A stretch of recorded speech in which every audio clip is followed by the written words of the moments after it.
Velkomin Katrín Jakobsdóttir. Takk fyrir. Og takk fyrir að koma til okkar í stjórnarskráfélaginu. Okkar sameiginlega áhuga og baráttumál stjórnarskráin sem stjórnlagaráð lagði til að lögð til grundvallar sem stjórnarskrá Íslands og spurningarnar sem brenna á okkur endurspegla það. Auðvitað þurfum að hafa kannski smá inngang. Nú verður lýðveldi stjórnarskráin okkar 80 ára eftir tæpan mánuð. Akkurat. Mér langar aðeins að heyra hvað þér finnst hana og þá sérstaklega forsetakaflann. Sko, maður hefur náttúrulega orðið var við það að þessi kafli frá 1944 og það eru ýmis atriði í honum, sko efnisatriði sem auðvitað bera þess merki. Það er kannski það sem hefur verið rætt núna bara fjöldi meðmælenda því það er svo aðgengilegt atriði sem hefur auðvitað verið sá sami frá 1944. Síðan þetta það staðreynd að ég held að flestum finnist þetta ekkert mjög aðgengilegur kafli í stjórnarskránni, bara hvernig í raun og veru hlutverk forseta skilgreint, þannig að svona það kannski getur valdið því að hver skilur kaflan sínum skilningi. Svo eru þetta alls konar spurningar sem ég bara orðið vör við hjá fólki hringinn í kringu landi bara þennan kafla til að mynda, sko ekki bara varandi meðmælandafjöldan heldur hvort það ætti ekki að setja hámarkstíma, hvort það ætti ekki að hafa 2 umferðir eða einhverja slíka aðferð til þess að tryggja forseti njóti meirihluta stuðnings. Þannig að ég myndi nú segja að maður finni mikinn áhuga hringinn í kringu landið og sko ekki endilega ráðast í róttækabreitingar á forsetaembættinu en að það þurfi að svona endur skoða þennan kafla. Ég gerði þetta allega að því að leggja fram tillögur breytingar á þessum kafla sem þingmaður. Já, einmitt. En það náðu ekki fram að ganga. Nei. Ekki frekar en aðrar þær breytingar sem lagðar hafa verið fram. Alveg rétt. Það er alveg rétt, það er áhugavert að heyra. Svo næst svona eiginlega tvöföld spurning. Af því þú ert væntanlega búin að velta rækilega fyrir þér völdum forseta eins og þau eru skilgreind í stjórnarskránni. Þannig að mér finnst áhugavert að heyra hvernig þú metur það, því eins og þú segir það alls konar túlkunaratriði í þessu, hvernig þú metur hvaða völd forsetin hefur, svona bókstaflega ef stjórnarskráin lesið, og hvaða völdum þú sér fyrir þér að þú myndir beita sem forseti. Ég hef nú hort á formlega hlutverk forsetans eins og skilgreint í stjórnarskrá bara út frá þeirri meginforsendu að Ísland með þingbundna stjórn. Það meirihluti alþingi sem kemur sér saman ríkisstjórn og þar eru tilnefndir ráðherrar sem njóta stuðnings meirihluta þingsins og forseti staðfestir þá skipun. Það mín túlkun á stjórnarskráni og kannski hefbundin að því leyti.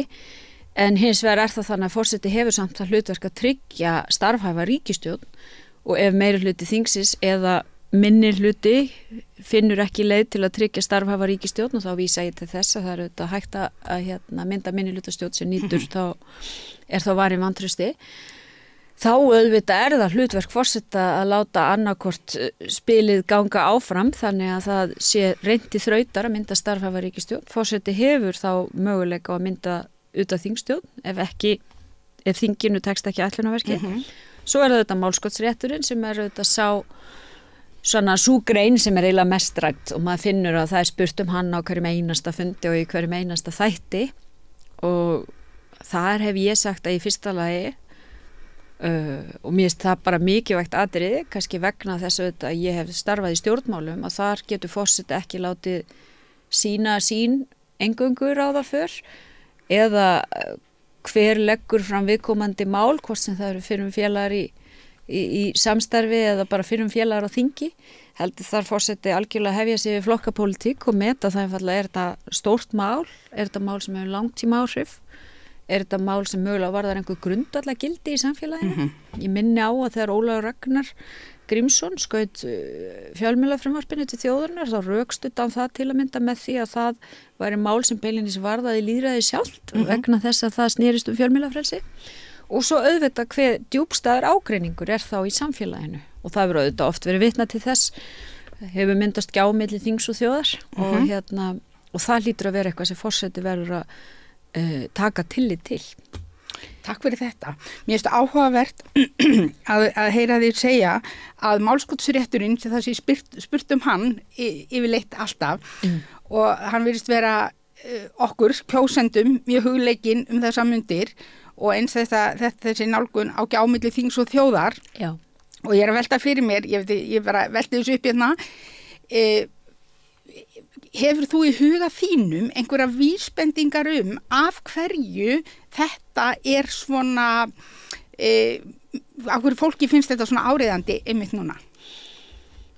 Ég held að það sem fólk vil svolítið fullvissa sig er að það kjósi forseta sem sé reiðubúinn að virka þennan rétt, ekki endilega sí og æ, alls ekki, heldur að vera reiðubúinn ef þær aðstæður skapast. Já. Og mér hefur nú fundist það, ég menna að sjálfsögðu við kjósum hér 63 fulltrúa á þingið og þau eiga auðvitað að svona leiða för og stýra málum, en ég held að fólk almennt vilji svona hafa þá samfæringu sínu hjarta að forseti sér reiðubúinn og hafi til þess kjark að virkja þennan rétt, jafnvel þó að hann geti orðið óvinsæll í heimi stjórnmálana.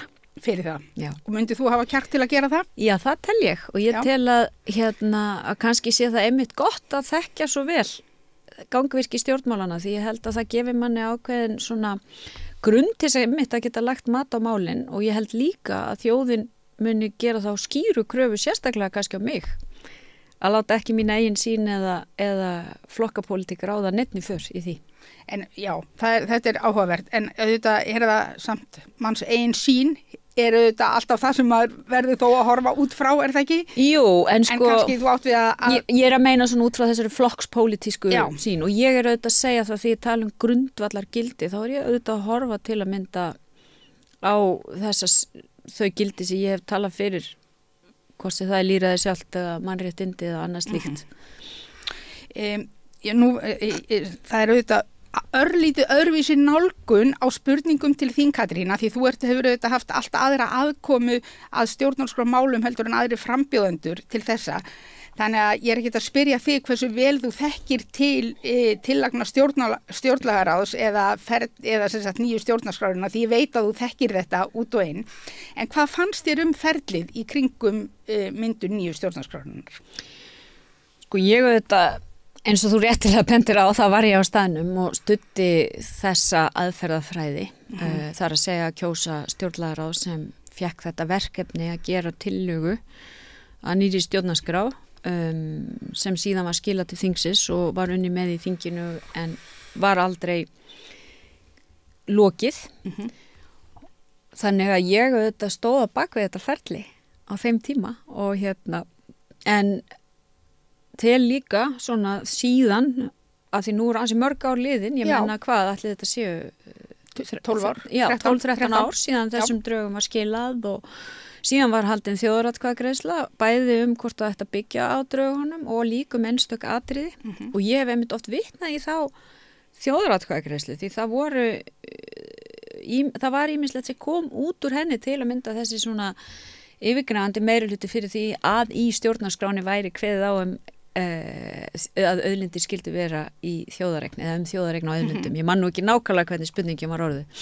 Þannig að þetta auðvitað ferli sem ég fylgdist vel með, en það liggur líka fyrir að ég hef sagt eftir því sem árin liðu að við þyrftum að fara í það verkefni að reyna að vinna tillögur í áföngum í ljósi þess að þessu var ekki lokið og það skapaðist svona mikil, hvað getum við sagt? Það skapaðist svona töluverður ágreiningur og milli þeirra sem vildu í raun og veru ljúka þessu í einu skrefi og hinna sem vildu kannski gera ekki neitt. Og í það má segja að ég hafi á undanförnum árum sagt nú verðum við að fara einhverja miðjuleið og reyna að breyta þessi áfengum en byggja á öllu því sem búið var að vinna. En sem komið hafa náttúrulega engar tillögur hlotið brautargengi. Nákvæmlega. Og það sem mér myndi við langarlega að heyra líka, nú gerist það að það haldin þessi þjóðaratkvæðagreiðsla. Já. Og niðurstöður úr þjóðaratkvæðagreiðslunni voru bara skýrar. 2/3 hluta þáttakenda vildu að þessar tillögur yrðu lagðar til grundvallar að nýrri stjórnarskrá. En þingið hefur ekki virt þetta og hefur haft til þess að hafa verið margar ríkisstjórnir, ekki bara þær sem þú fórst fyrir, heldur það hafa verið aðrar þar áður sem ekki virtu þetta heldur og þér tókst það ekki heldur. Hvað finnst þér þau skilaboð til þjóðarinnar að halda þjóðaratkvæðagreiðslu og virða síðan ekki niðurstöðunar? Mér langar að, já. Ég held að við getum bara, það svo auðvelt að vera vitur eftir á og ég held að það margt sem hægt að læra af þessu ferli og eitt af því sem maður hefur hort til skilningur fólks á þjóðaratkvæðagreiðslunni því að það var auðvitað tekist síðan á það í kjölfari hvort að niðurstaðan hefði verið að við ættum að samþykkja tillögurnar bara eins og þær lágu fyrir eða hvort byggja ætti á þeim í áframhaldandi vinnu.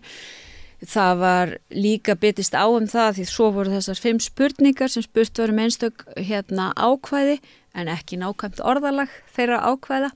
Þannig að ég held satt að segja þegar ég lít svona tilbaka að auðvitað margt sem maður kannski gæti lært af þessu ferli og að einhverju leiti held ég að hver hafi skilið í raun og veru spurningarnar og sjálfa þjóðaratkvæðagreiðsluna með sínum skilningi ef við bara erum algjörlega heiðarleg með það hvernig þetta gekk fyrir sig. Ég hef reynt að segja það ítrekað að mér finnst mikilvægt að við séum alltaf með þessar tillögur til hliðsjónar en ég hef líka verið gagnrýnd fyrir það að tillögurnar séu ekki algjörlega orðrétt þær sömu og lagðar voru til. Og þá segi ég við erum dálítið komin í svona þessa stöðu að það alltaf mjög hart tekist á hversu svona stránglega í að fylgja tillögunum eins og þær voru orðaðar eða hvort þær séu frekar grunnur sem megi hafa til hliðsjónar. Leiðbeiningarnar sem komu frá Feneyjanefndinni, þær voru nú á þá leið að ef að það ætti, var það ekki rétt hjá mér, ef að það yrði vikið frá þessum tillögum þyrfti að vera skýr rökstuðningur fyrir því að það væri betra fyrir lýðræðið og fólki í landinu. Þannig að ég var að hugsa, þegar þú lagði fram frumvarp stjórnarskrárbreytingar, varst þú þá með þetta í huga? Já, þessar leiðbeiningar? Já, við leituðum þetta til Feneyjanefndarinnar þá. Já.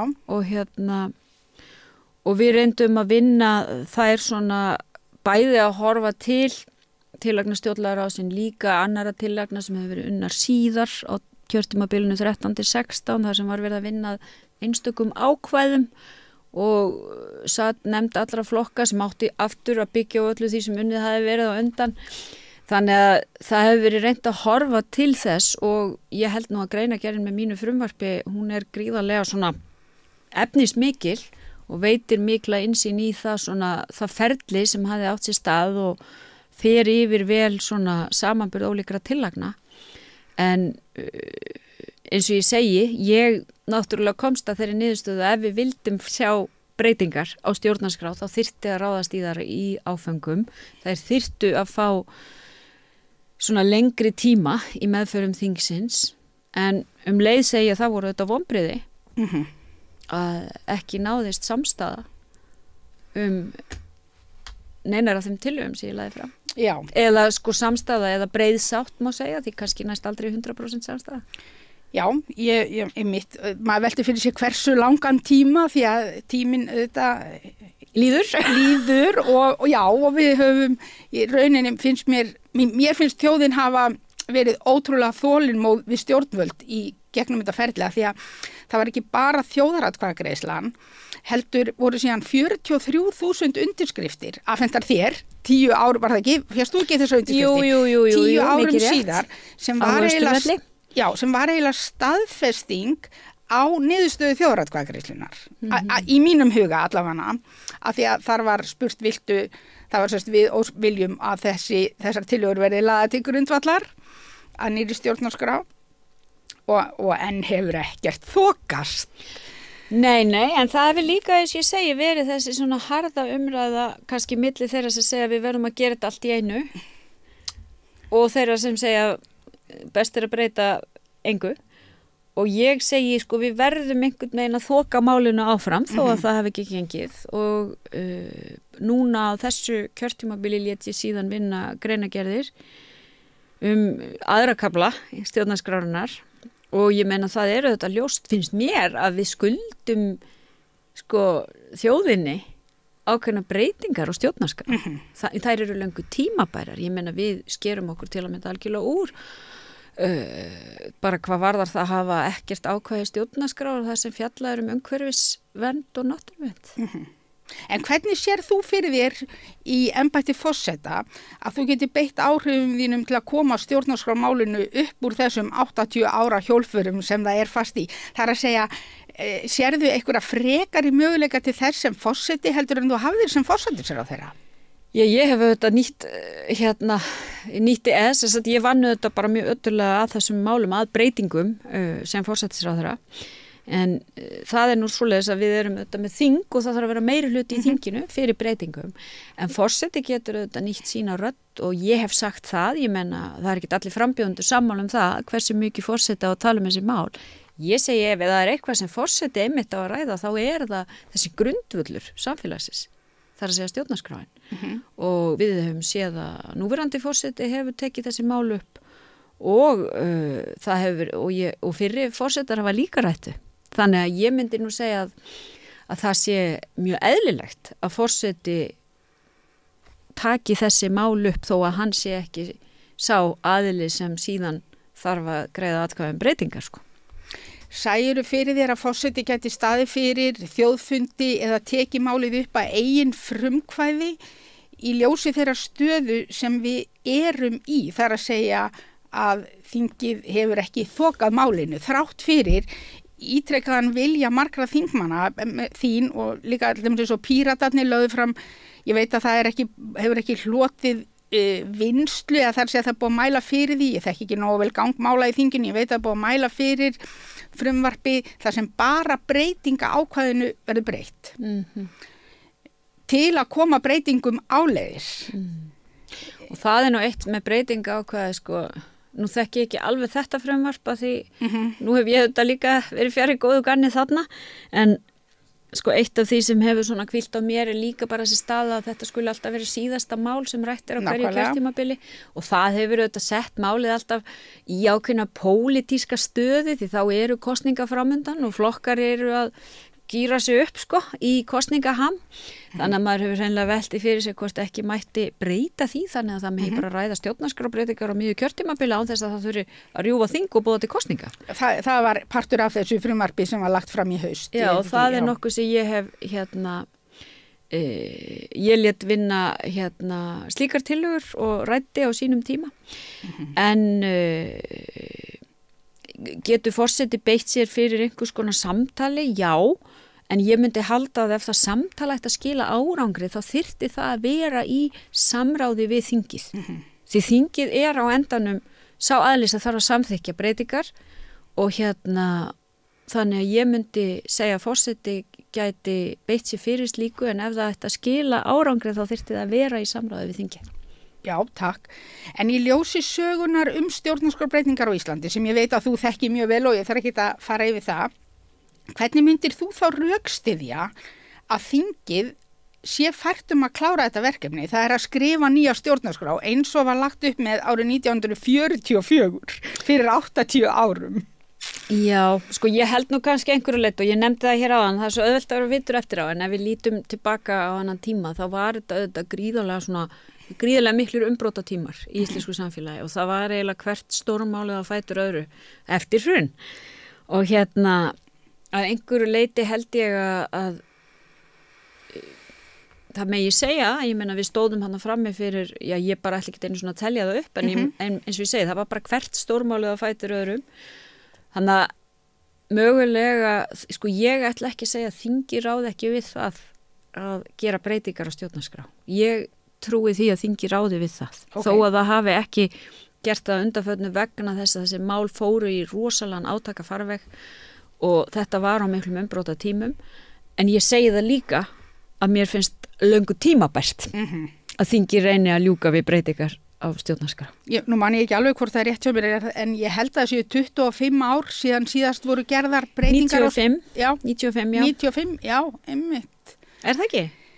Rétt hjá mér, það er mannréttindakablinn sem þá kemur inn. 95, þannig að það er ansi langur tími sem þingið hefur verið að þvælast með þetta. Já, ég meina mannréttindakablinn auðvitað mikilvægur, sko. Já. En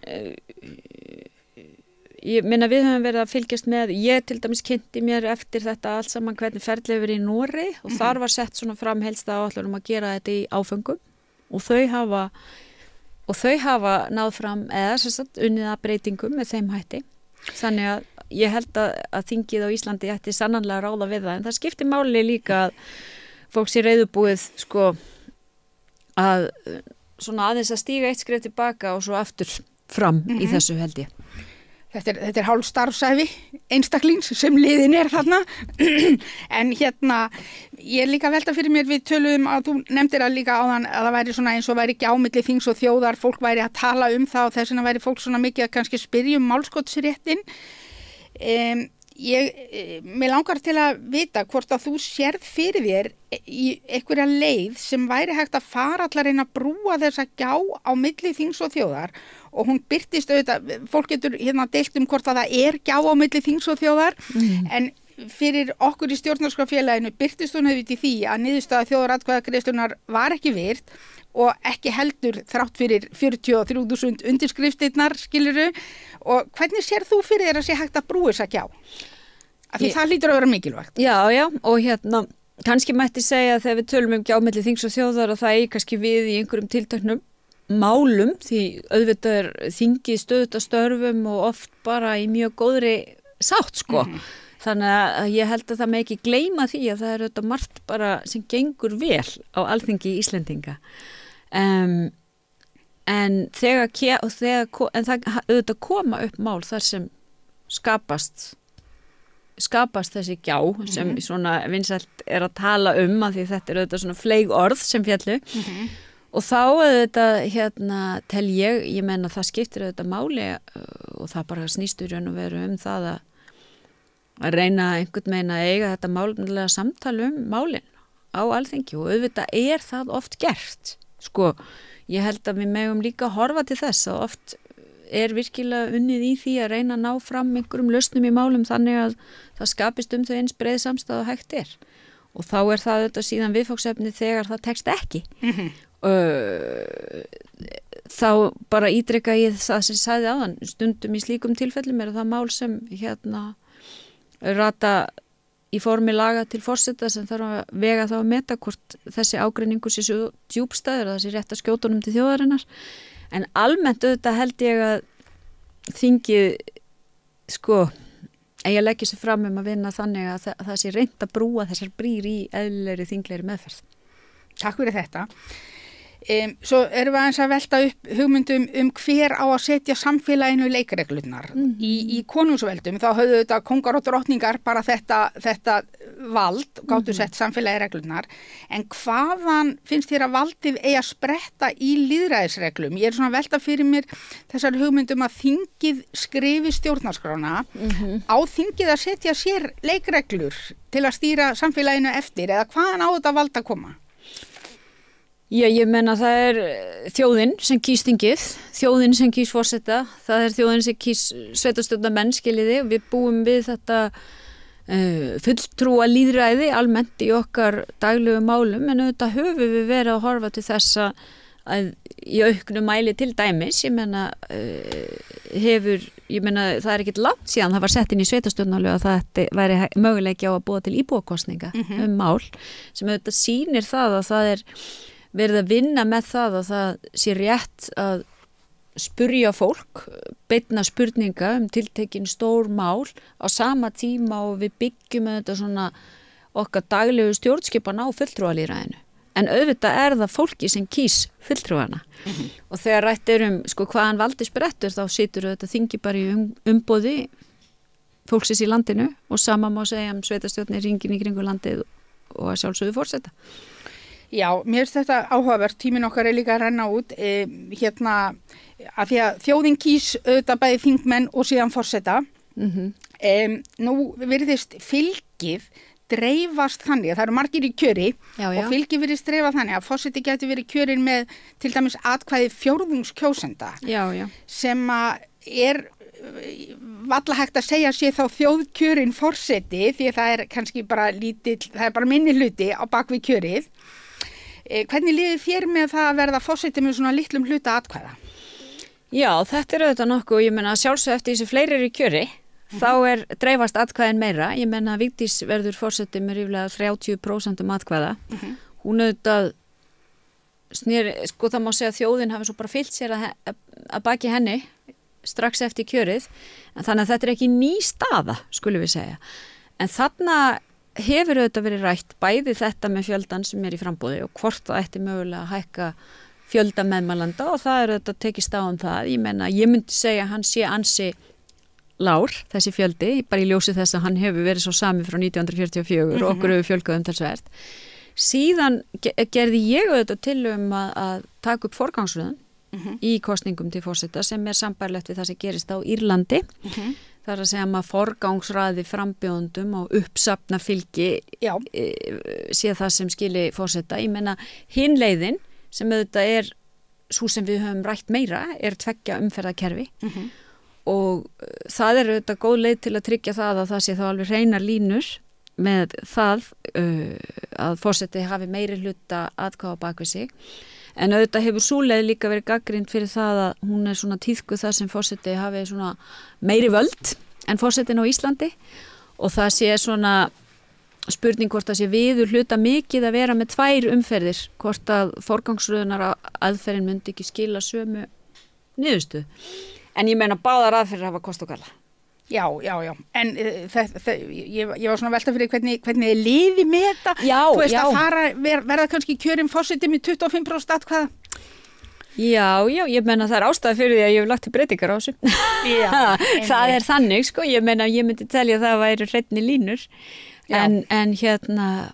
En þetta kerfið sem við búum með.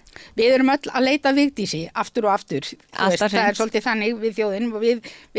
Hún kenndi okkur að elska sig með framkomu sinni. En það auðvitað, eins og ég sé þetta grundvallar munur, hún var í allt annari stöðu heldur en eins og þú ert núna. Þú hefur í rauninni verið í þeirri stöðu að vera stjórnmálamaður og haft tækifæri til að koma þessum breytingum á þó þú hafur ekki náð árangri með það. Þannig að það svolítið önnur staða. En ef við horfum 3 kjörtímabil fram í tíman, 12 ár, eða jafnlangur tími og liðin frá þjóðaratkvæðagreiðslunni nýju stjórnarskrána.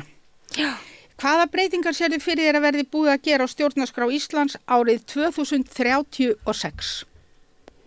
Helstu. Þegar stórt spurt. Svona 2. Já, ég ætla að trúa því að það hafi verið gerða breytingar á stjórnarskráni þá. Ég nefndi nú umhverfisverndar ákvæði áðan og hef nú ítrekku bent á það að við erum farin að skera okkur úr. En auðvitað vil ég sjá í raun og veru heildrænni sín á breytingar að það sé í raun og veru búið að ráðast í þessa heildar endurskoðun á stjórnarskráni 2036. En ég ætla að nefna umhverfisákvæði og auðvitað auðlindaákvæði, það þetta búið að tala það sko frá 1968, þannig að það ansi langur tími, en þetta auðvitað ákvæði sem ég hef talað mikið fyrir og fyndist sko, ég held að skoðanir mínir á þeim séu bara vel þekktar. Já, einmitt, en þú ert ekki að tala fyrir auðlindaákvæðinu eins og það sett fram í nýju stjórnarskránni. Það eru náttúrulega afskaplega margar tillögur að auðlindaákvæðum komnar fram og mikið verið rætt það hvort það að telja upp auðlindir eins og það gert eða hvort að þetta að vera ákvæði sem tekur sko utanum þetta með breiðari hætti. Ég ekki að segja ákvæði sem ég laði fram sé eitthvað heilagt sko. Það alls ekki þannig, en ég held að þetta snýst miklu frekar svona grundvallar afstöðuna sem ég finnst að birtast í stjórnarskrá.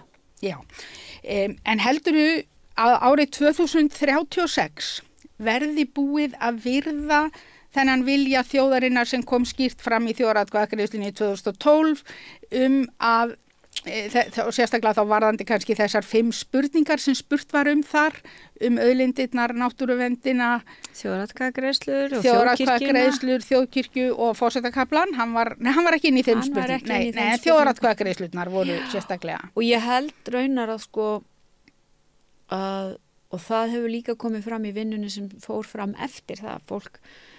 Fólki finnst mikilvægt að forsetin hafi áfram þennan málskotsrétt og þetta sé ekki bara spurning fjölda undirskrifta heldur vegna þess að við erum að kjósa forseta, þetta eini þjóðkjörni fulltrúi okkar í raun og veru, að það sé mikilvægt að hann haldi þessum rétti.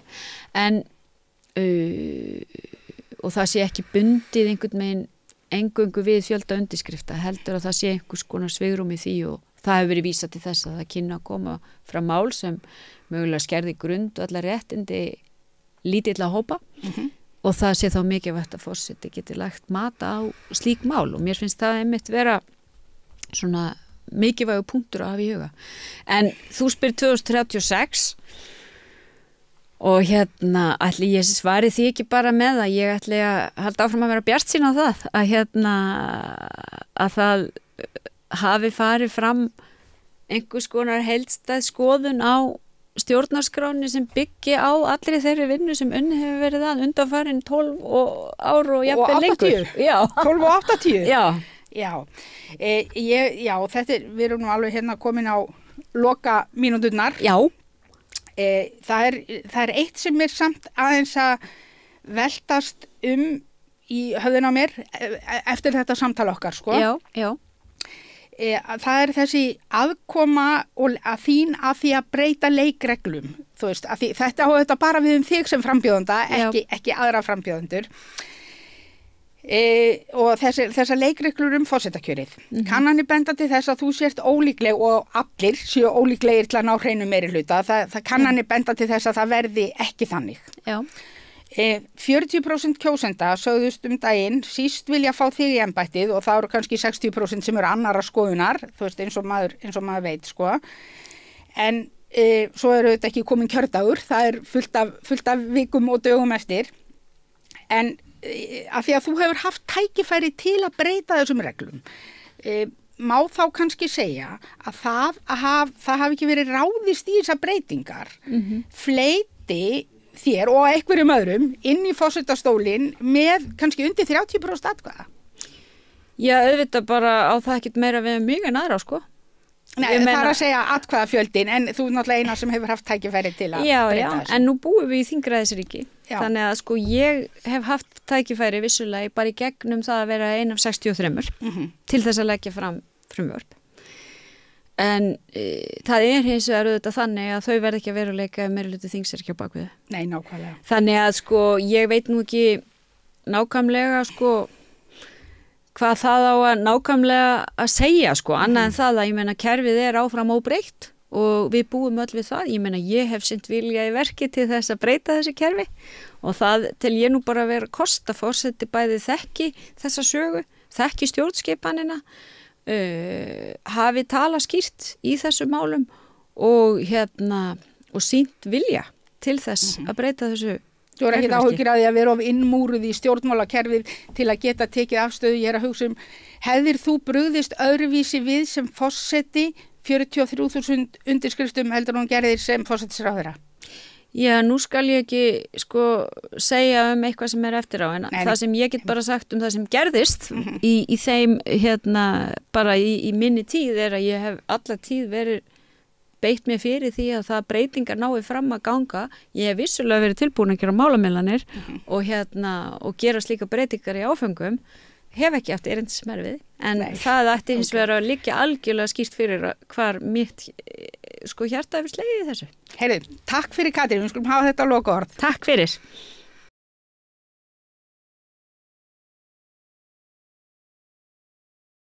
Velkomin Viktor og takk fyrir að koma til okkar í stjórnarskrárfélaginu. Já, takk fyrir að bjóða mér. Já, okkar sameiginlega áhuga og baráttumál í stjórnarskrárfélaginu er nýja stjórnarskráin sem stjórnlagaráð lagði til að lögðu til grundvallar sem stjórnarskrá Íslands og spurningarnar sem brenna á okkur endurspegla það. Og ég er hérna með nokkrar spurningar sem ég langar til að heyra viðhorf þitt til. Má ég ekki bara byrja? Endilega. Já, nú verður lýðveldi stjórnarskráin okkar 80 ára eftir tæpan mánuð. Hvað finnst þér stjórnarskrána og þá sérstaklega kannski forsetakaflan? Að hvaða leyti? Er hún skýr til dæmis þegar kemur að hlutverki forsetans? Já, mér hefur alltaf fundist stjórnarskráin vera frekar bara skýr og hnitmiðuð. Hún er ekki löng og það ættu flest allir að geta að lesa hana á svona korteri. Ok, frábært. En það eru svona ansi skipta skoðanir það hvernig á að túlka forsetakaflan í stjórnarskránni. Það er einhvern veginn eins og fólk geti haft alls konar svona áhrif á það hvernig það velur að segja hvaða völd forsetinn hefur. Hefur þú velt fyrir þér hvaða völd forsetinn hefur samkvæmt stjórnarskráni með það þegar þú lest hana? Ég sé þetta valla sem sko mismunandi túlkun.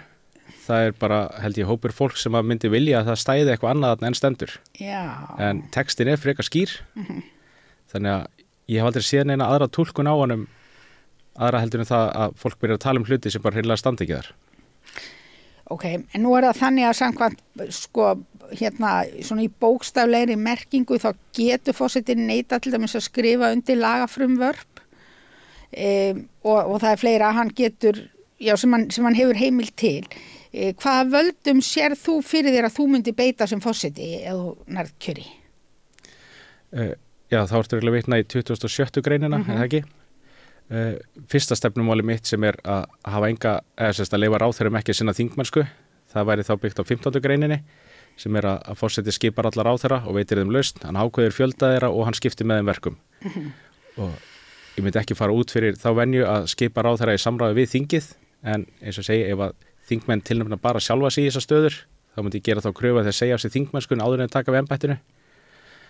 Já, það svona fyrsta stefnumáli mitt sem byggir á stjórnarskrána 15. grein. 27.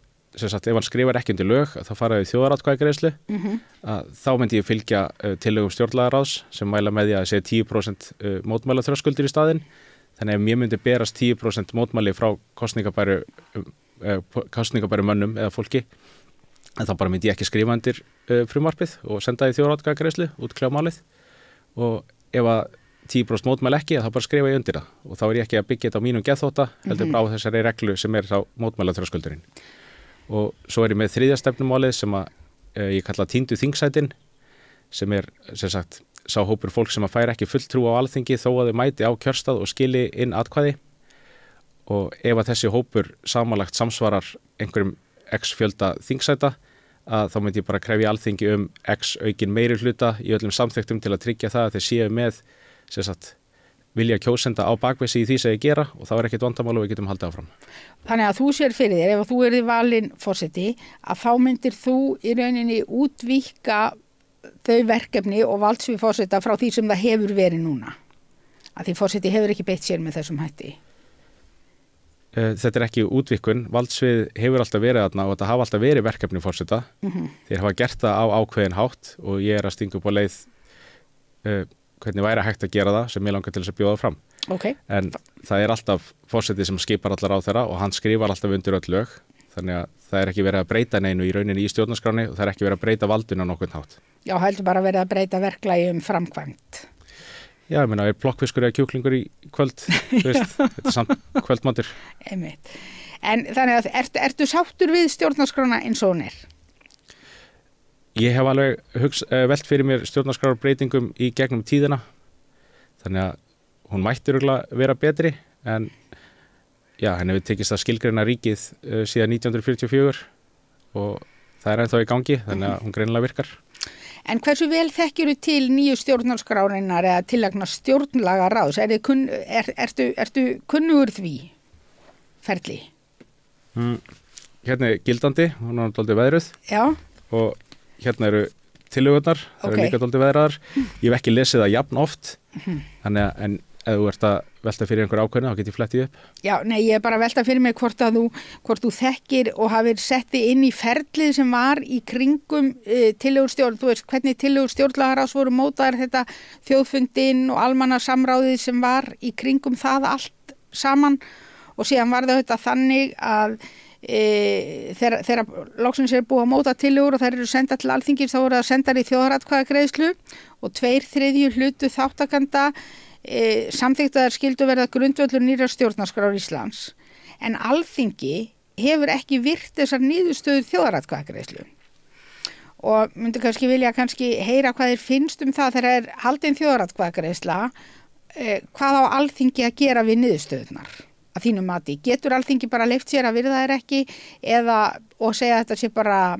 ráðgefandi, eða ber Alþingi skilyrðislaust að virða niðurstöður þjóðaratkvæðagreiðslu sem það boðar sjálft til? Já, svo spurning, var logið af fólki? Var þetta þjóðaratkvæðagreiðsla?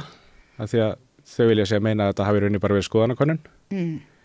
og það var bara kosið einhverja 6 liði, það eru mismunandi niðurstöður í þeim, það var ekkert sérstaklega góð mæting og já, þetta átti að vera lagt einmitt fram sem tillögur að nýri stjórnarskrá sem átti eftir að vinna meira á þinginu og ég veit ekki, eins og ég hef séð að þá virðist enginn hafa áhuga á því að gera það, ég veit ekki af hverju. Ég veit ekki hvort það sé sniðugt að reyna að finna upp hjólið eða endurskrifa hana frá grunni. Ég myndi frekar vilja taka mikilvægastu atriðin sem flestir eru sammála og eru veigamest, forgangsraða þeim og koma þeim í gegn sem stjórnlagabreytingum á nokkrum kjörtímabilum og þá getum við mjög fljótt laga mikið af vandamálum án þess að við erum alltaf að rífast það hvort það sé ný stjórnarskrá eða ekki. Ég sé það eiginlega bara svona spóla á sama stað. Ok, en ég að spá í svona almennt það fór ekki á milli mála í þessu að Alþingi boðaði til þjóðaratkvæðagreiðslu. Þetta hét þjóðaratkvæðagreiðsla frá Alþingi og það getur auðvitað verið önnur mál en þetta, þannig að ég svona að velta fyrir mér ef að þú væri forseti og Alþingi boðaði til þjóðaratkvæðagreiðslu, myndi síðan ekki ætla að fara eftir niðurstöðu þjóðaratkvæðagreiðslunar. Myndi finnast að þú sem forseti gætir á eitthvað nátt beittir í slíku efni eða gripið inn í það? Ég held að forseti ætti sem minnst að vera að skipta sér að störfum Alþingis. 27. greinin fjallar frumvörp sem hafa verið samþykkt og varnagli fyrir þjóðina til að geta stoppað störf þingsins ef að það ekki í samræmi við vilja þjóðarinnar, en að nálgast þetta hinum megin frá fyrir mál sem eiga að fara inn, ég veit ekki hvort það sé nauðsynlegt. Ok, já, það sem ég að hugsa þegar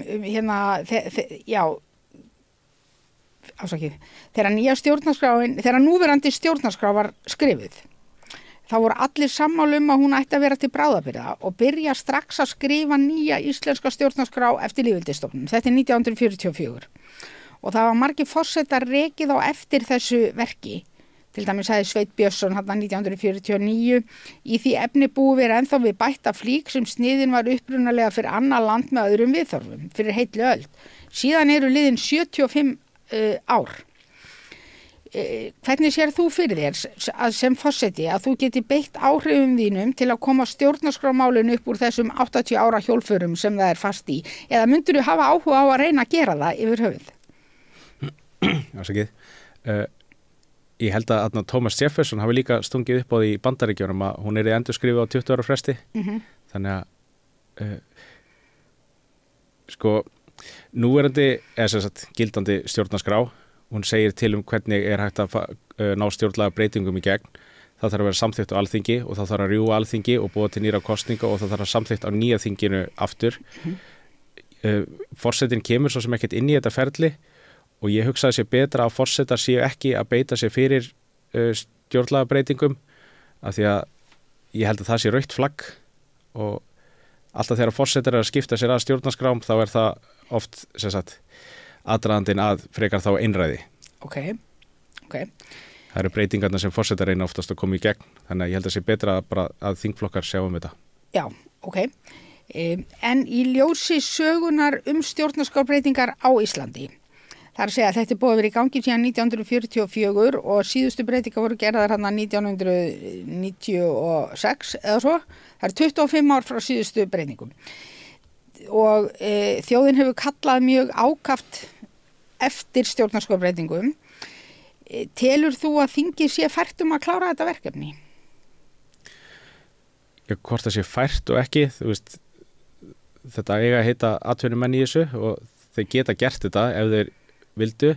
Það spurning hvort það sé pólitísku þrýstingur á þessar breytingar af því að það virðist ekki neinir frambjóðendur á neinu listum hafa hag í því að vinna að þessu á þinginu, þannig að mögulega bara ekki pólitísku þrýstingur frá kjósendum að ganga í þessi mál og já, nú man ég ekki hinn hlutan á spurningunni. Ég var að hugsa hvort þú teldir líklegt að Alþingi sé fært að klára þetta verkefni því það er búið að rífast það í 25 ár.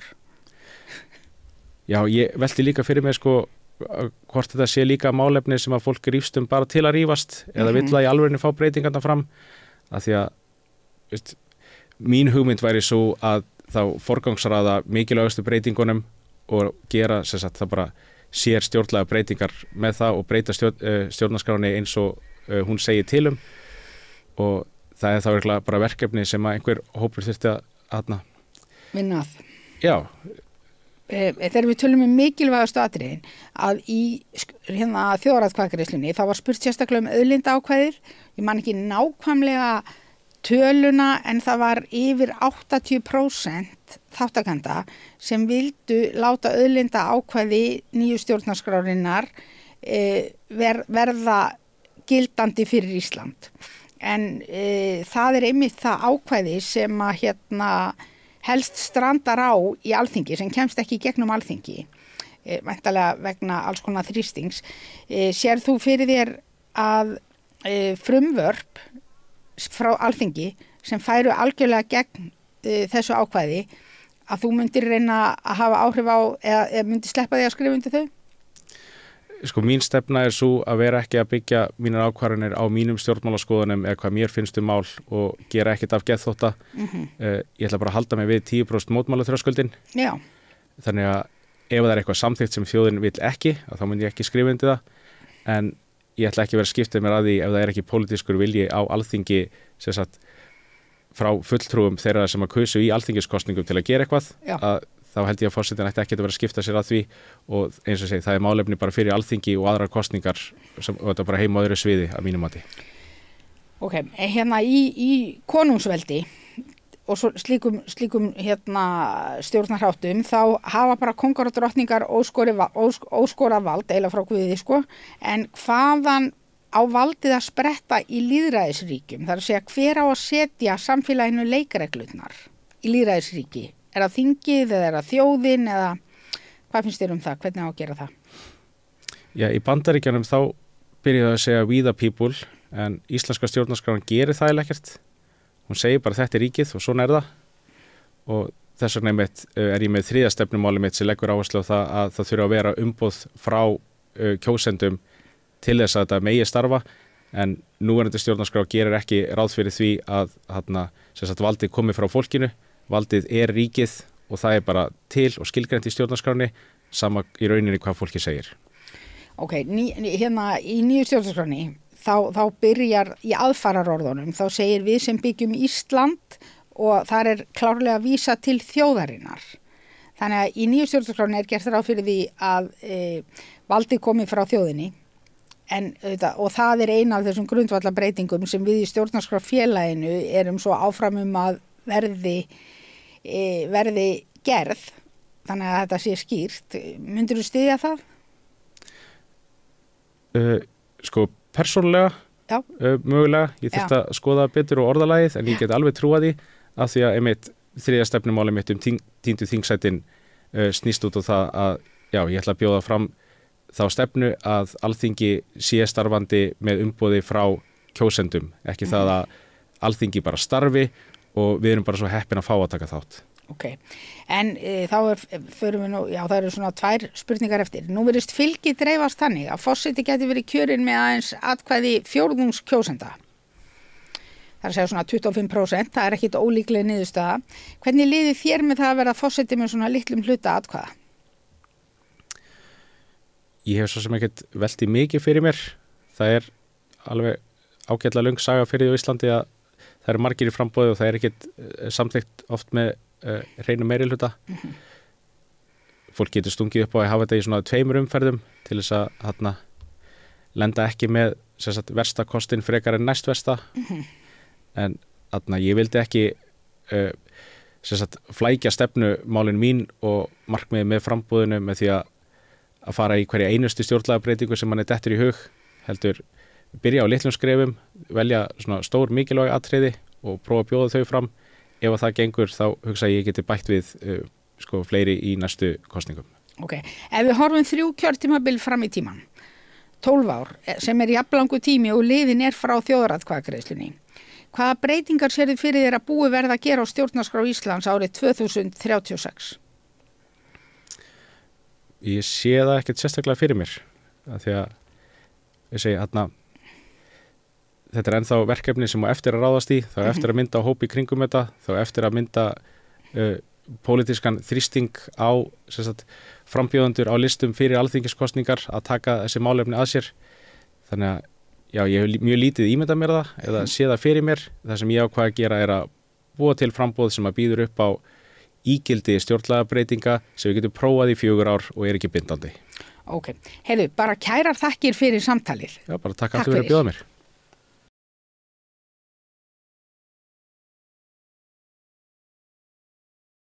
Velkomin Steinunn Ólína og takk fyrir að koma til okkar í Stjórnarskrárfélaginu. Takk fyrir að bjóða mér. Okkar sameiginlega áhugamál í Stjórnarskrárfélaginu er stjórnarskráin sem stjórnlagaráð lagði til að lögður til grundvallar sem stjórnarskrá Íslands og spurningarnar sem brenna okkur endurspegla það. Nú verður lýðveldisstjórnarskráin okkar 80 ára eftir rétt tæpan mánuð. Mér langar svo að heyra hvað þér finnst hana og þá sérstaklega forsetakaflann. Já, ég var á sínum tíma alveg sammála tillögum stjórnlagaráð sem breytingu á forsetakaflanum og ég held hvað varðar kosningahlutan, það eigi fyllilega rétt á sér. En að mörguleiti finnst mér gott eins og kveðið á í okkar gömlu stjórnarskrá þetta auðvelda aðgengi almennings að starfinu og mér finnst það endurspegla svona ákveðna hóverð í Íslendingum og líka þann vilja að þetta sé manneskja úr röðum almennings sem sitji í embætti forseta Íslands. Já, takk fyrir þetta. Ég gerir að þú sést búin að velta svolítið fyrir þér hvaða völd forsetinn hefur samkvæmt stjórnarskráni og mér langar svo en það eru þetta, það virðist hver og einn geta lesið það með sínum augum svolítið og túlkað völd forseta. Forsetarnir hafa náttúrulega verið ólíkir og hafa mótað embætti eftir sinni persónu daldið og það hafa orðið eðlisbreytingar á embættinu til dæmis í tíð Ólafs Ragnars þegar hann beitti málskosréttinum víðfræga og valdforseta eða valdaleysi mér finnst raunverulega dálítið gott hvernig valdforseta er að einhverju leiti flæðandi. Það er að segja, hann getur eiginlega með afstöðuleysi með því að gera ekki hluti, haft töluverð áhrif og hvað varðar bæði embættismannaskipa, náðanir og milliríkjasamninga, þá getur hann með afstöðuleysi ákveðið að skrifa ekki undir ef honum finnst vera uppi einhvers konar álitamál og til dæmis við embættismannaskipan þá getur forseti verið ákveðin spillingarvari ef að ráðherrar ætla að ráða eingöngu fjölskyldumeðlimi í embættismannastörf og þá getur forseti svona gert við það athugasemdir með því að skrifa ekki undir og hugsanlega nota sitt dagskrárvald til þess að ræða við ráðherra hvað sé eðlilegt og óeðlilegt í íslenskri stjórnskipan. En öllu jafna á forseti ekki að þurfa að skipta sér mikið að þinginu. Ef þingið er að vinna sameiginlegum hagsmunum landsmanna þá á ekki að þurfa að koma til kasta hans. En þetta eru sérstakar kosningar núna vegna þess að ég hef sagt það og fullyrði að við höfum aldrei staðið frammi fyrir pólitískum forsetakosningum og nú. Og það er alveg sama hver verður forseti. Það verður hins vegar, við verðum að fá forseta núna sem er til í að lofa því að hleypa ekki gegn þeim frumvörpum sem að verið er að vinna í orku- og auðlindamálunum. Og þá komum við raunverulega að þessum skurðpunkti að það er mjög brýnt að við fáum inn í stjórnarskrána annan kafla stjórnlagaráðs náttúruvernd og mannréttindi og þetta er aðalatriði núna. Takk kærlega fyrir þetta, ég tek undir þetta. Næsta sem ég er að velta fyrir mér, hvernig að því að þegar núverandi stjórnarskrá var skrifuð, þá voru allir sammála hún ætti að vera til bráðabirgða og byrja strax að skrifa nýja íslenska stjórnarskrá eftir lýðveldisstofnunina. Og það hafa auðvitað margir forsetar reynt að leggja málinu lið, Sveinn Björnsson 1949 og fleiri. En síðan eru bara liðin sko næstu því 80 ár. Það er að segja frá því að þetta var ákveðið að þetta væri til bráðabirgða. Hvernig sér þú fyrir þér sem forseti að geta beitt áhrifum þínum til að koma stjórnarskrá málinu upp úr þessum hjólförum?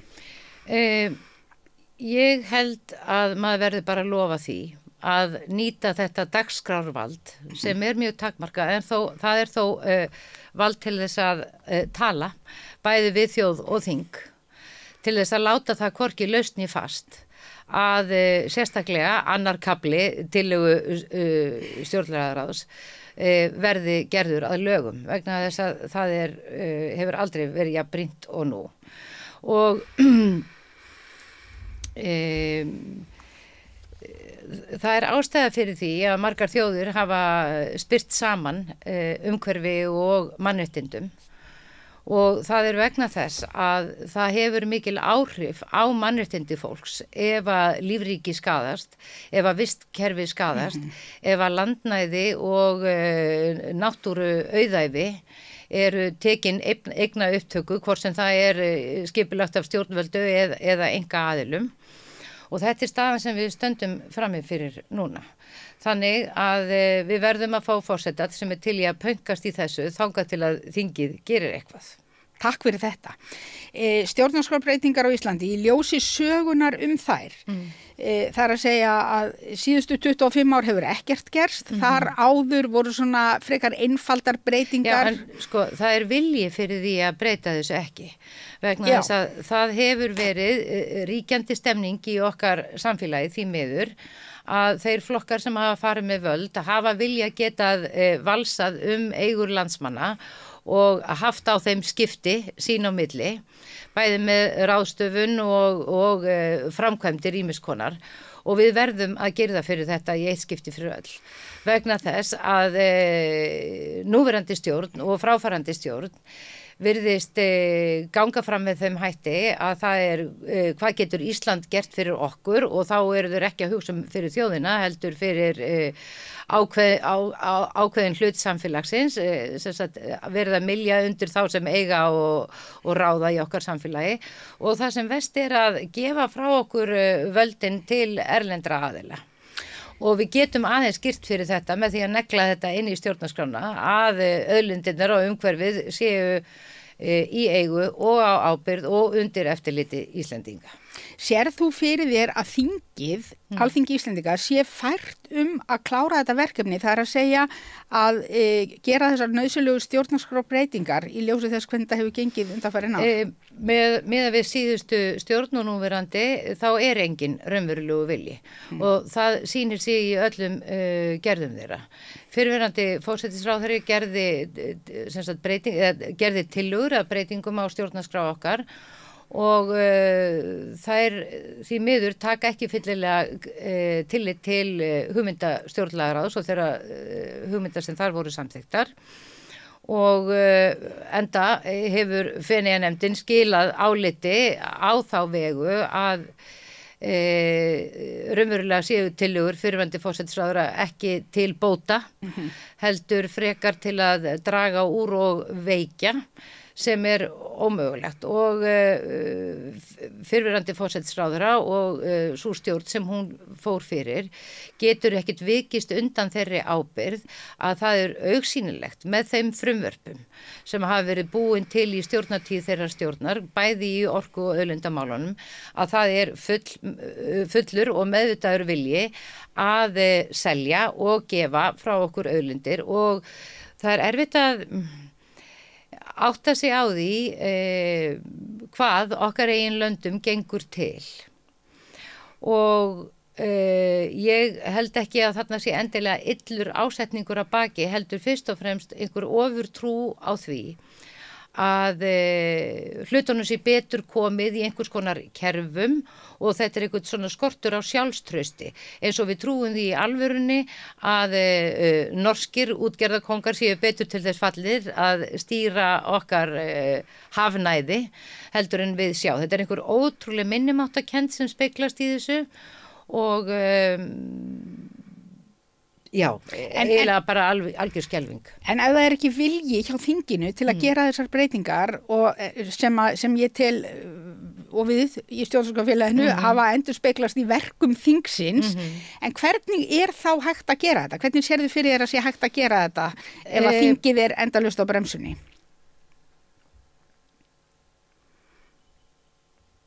Já, það...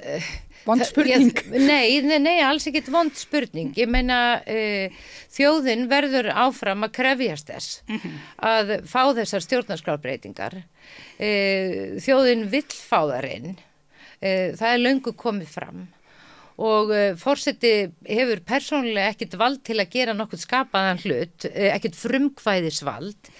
En forseti getur með dagskrárvaldi sínu, eins og ég sagði, talað fyrir því endalaust, þreytt þingið á því að vera með sífelldar umræður uppi þetta, þangað til eitthvað er gert og þá vonandi vaknar almenningur líka til vitundar og við verðum í sameiningu, þjóð og forseti, hver sem það verður, að krefja þingið að taka þetta fyrir. Frábært, takk. Mér langar aðeins að spyrja þig, ef að þú sem forseti, smá persónulegt svona, ef að þú sem forseti fengir undirskriftir beiðni frá 43.000 kjósendum að staðfesta ekki frumvarp, hvernig heldur þú myndi bregðast við því?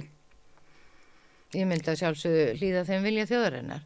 Ég hef lofað því nú þegar og fyrir kosningar og ég hef gefið það kosningalofórð að ég mun ekki staðfesta nein þau lög varða auðlindir og umhverfi Íslands vegna þess að það er viljið þjóðarinnar fá að taka ákvörðun og ráða örlögum sínum sjálf og ég trúi því ekki að nokkur Íslendingur vilji í raun og veru afsala sér landnæði réttindum og öðru í hendur annara vegna þess að þetta skerðir mannréttindi okkar og lífsskilyrði til allra frambúðar og við verðum að hugsa aðeins lengra heldur en bara okkur sjálf vegna þess að við berum líka ábyrgð á þeim sem á eftir okkur koma. Takk kærlega fyrir, en það er ein spurning í lokin bara. Nú virðist fylgið dreifast þannig að forseti gæti verið kjörinn með atkvæðum það bil fjórðungskjósenda. Hvernig liðið þér með að verða forseti með svo litlum hluta atkvæða? Sko, ég í þessu framboði af ástríðu vegna þess að ég met það svo að það séu blikur á lofti og við stöndum á ákveðnum tímamótum vegna þess að það er mjög mikið í húfi núna, hvað varðar sjálfstæði okkar. Og þetta hefur að mestu leyti að gera með okkar orku og auðlindamál. Þannig að mér liði ekkert illa með það. Vegna þess að ég veit það að ég myndi fara að vilja þjóðarinnar í einu og öllu og ef þjóðin fengi fljótlega nóg af mér þá myndi ég skilja hvað til míns friðar heyrðir og láta mig fara hverfa vettvangi. Ég lofa verði ég forseti að verði ekki þrásetnar en svo að ég fari þegar tíminn er komin. Takk og algjörlega í lokin að þínu mati hver á að vera stjórnarskrárgjafinn eða hver er stjórnarskrárgjafinn á Íslandi? Hvaðan á valdið að spretta? Það er íslenska þjóðin. Takk.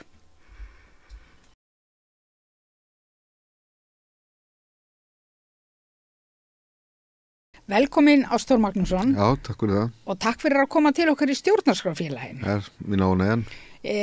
Í stjórnarskrárfélaginu eigum við þetta sameiginlega áhuga og baráttumál sem er nýja stjórnarskráin sem stjórnlagaráð lagði til grundvallar sem stjórnarskrá Íslands. Já. Og spurningarna sem brenna okkur endurspegla það. Já. Þann sameiginlega áhuga. Mér langaði fyrst til að spyrja, nú verður þess að stjórnarskráin okkar 80 ára eftir rétt tæpan mánuð. Já. Hvað finnst þér hana og þá sérstaklega forsetakaflan? Finnst þér hún vera nógu skýr til að geta verið okkur leiðarljós stjórnun ríkisins til dæmis?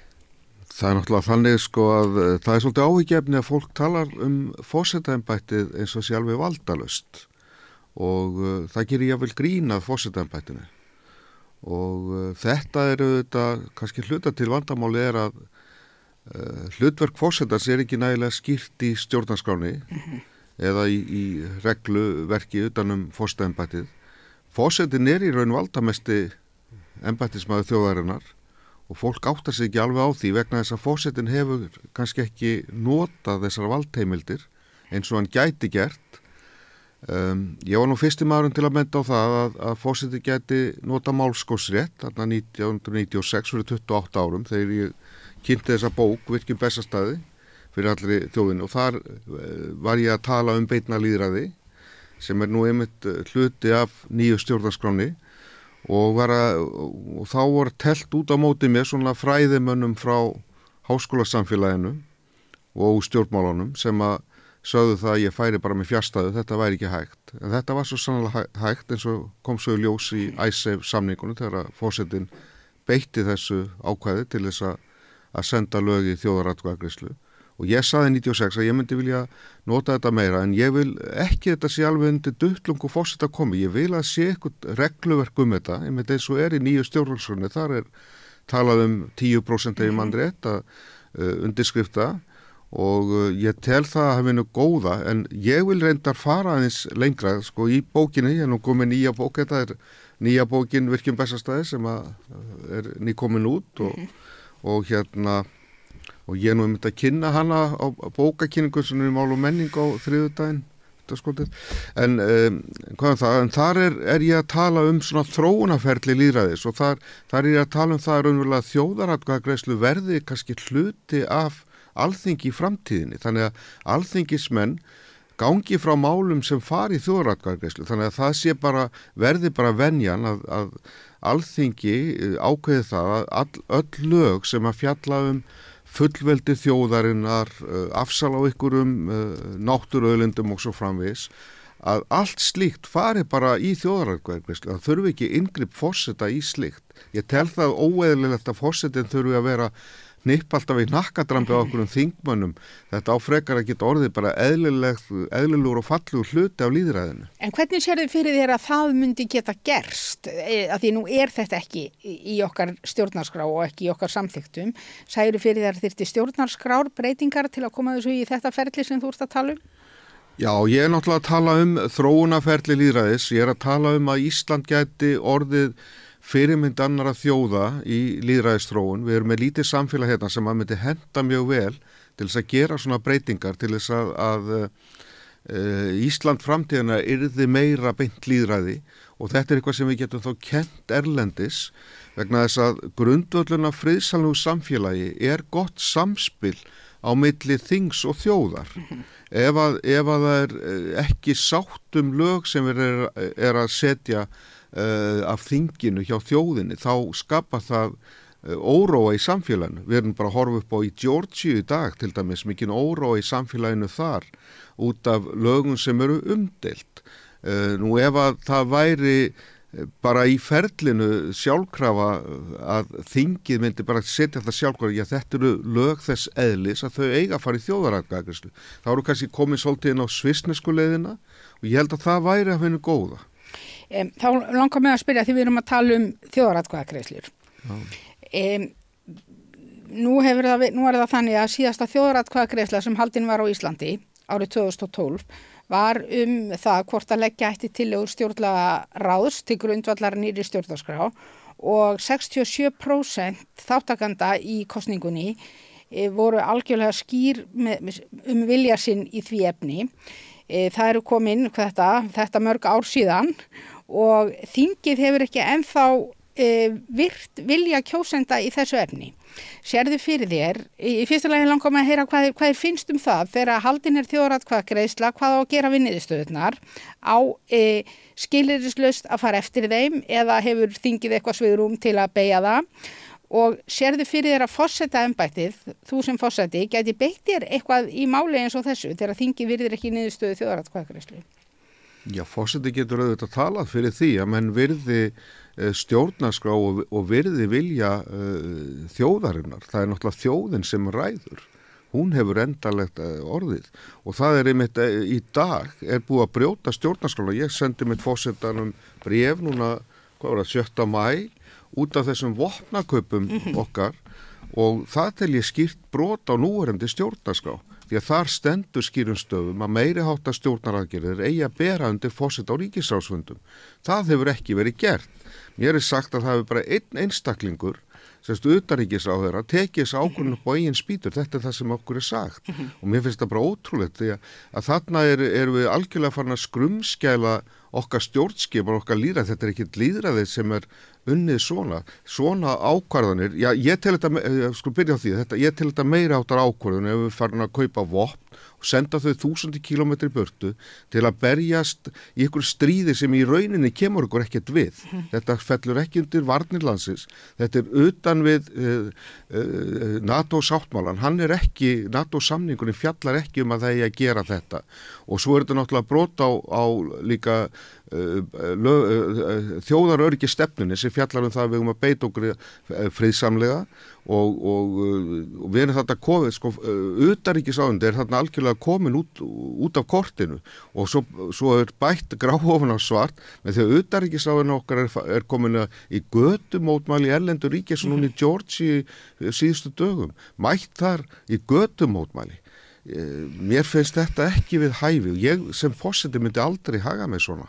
En sérðu fyrir þér að forsetaembættið hafi einhver ítök til að leiðbeina ríkisstjórn þegar hún fer svona út af sporinu eins og með það að taka svona ákvarðanir sem ætti að bera fundi ríkisráð og eins langar með að heyra að þú veist þetta ítreka þetta þegar það haldin þjóðaratkvæðagreiðsla, það kemur eitthvað niðurstaða, hvað ber Alþingi að gera við þessa niðurstöðu? Mér finnst hún Alþingi ber að virða niðurstöðu þjóðaratkvæðagreiðslu. Til hvers annars þjóðaratkvæðagreiðslu? Þetta þarf að virða þær.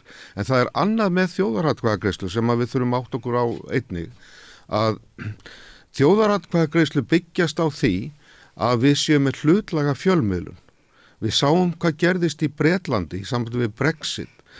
Þar voru einstaka aðilar að stýra raunverulega vilja kjósenda eða skoðanum í samfélaginu í aðdraganda Brexit kosningana og svo eftir þetta Brexit að þá mikill meirihluti þjóðarinnar að lýsa því að þau hafa verið andvíð í rauninni.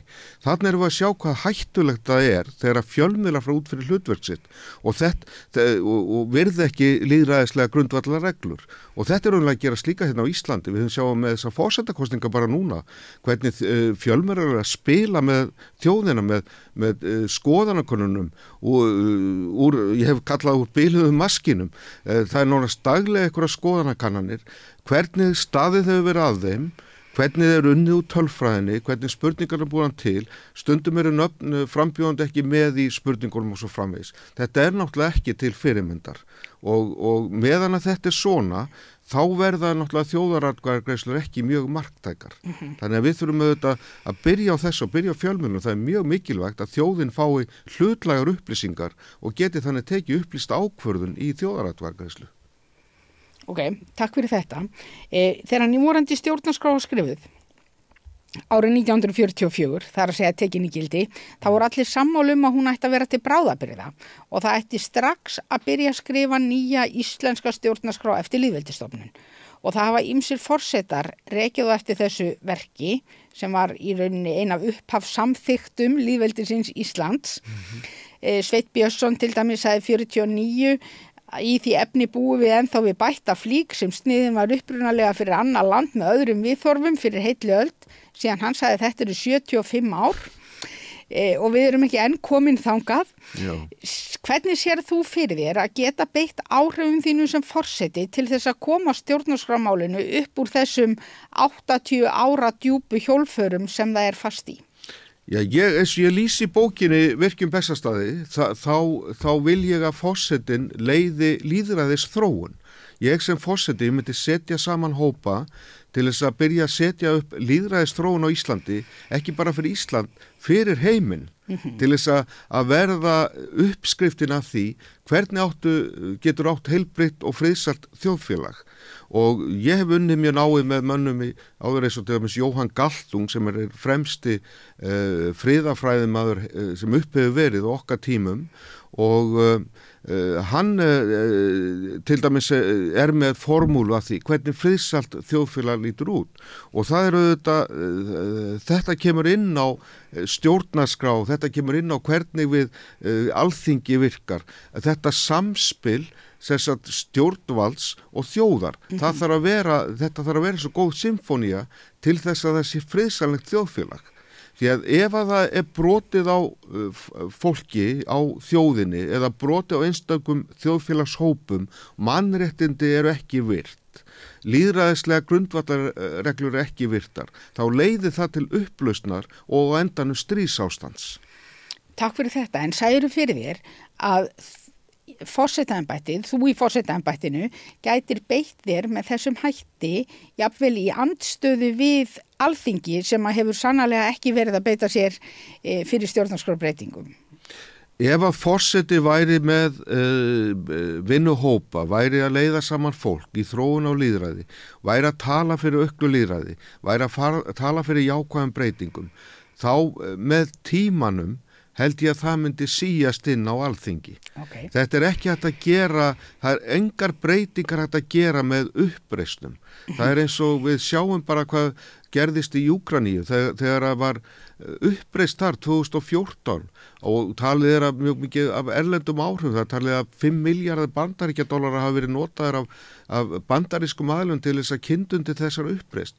Síðan landið stríðsástand þarna og nú bara á þriðjudaginn held ég að sé, þá forseti í Úkraníu ekki lengur með umboð þjóðina, það átti að halda kosningar, þær voru ekki haldnar og það á nýr forseti að taka við í rauninni ég ætti að sé á þriðjudag og það engin nýr forseti að taka við og svo hávær umræðum það að það sé jafnvel verið að tala um það að steypa honum á stóli. Þarna sjáum við bara í hnotskurn hvað gerist þegar að ekki gott samspil á milli löggjafarvaldsins og þjóðarinnar.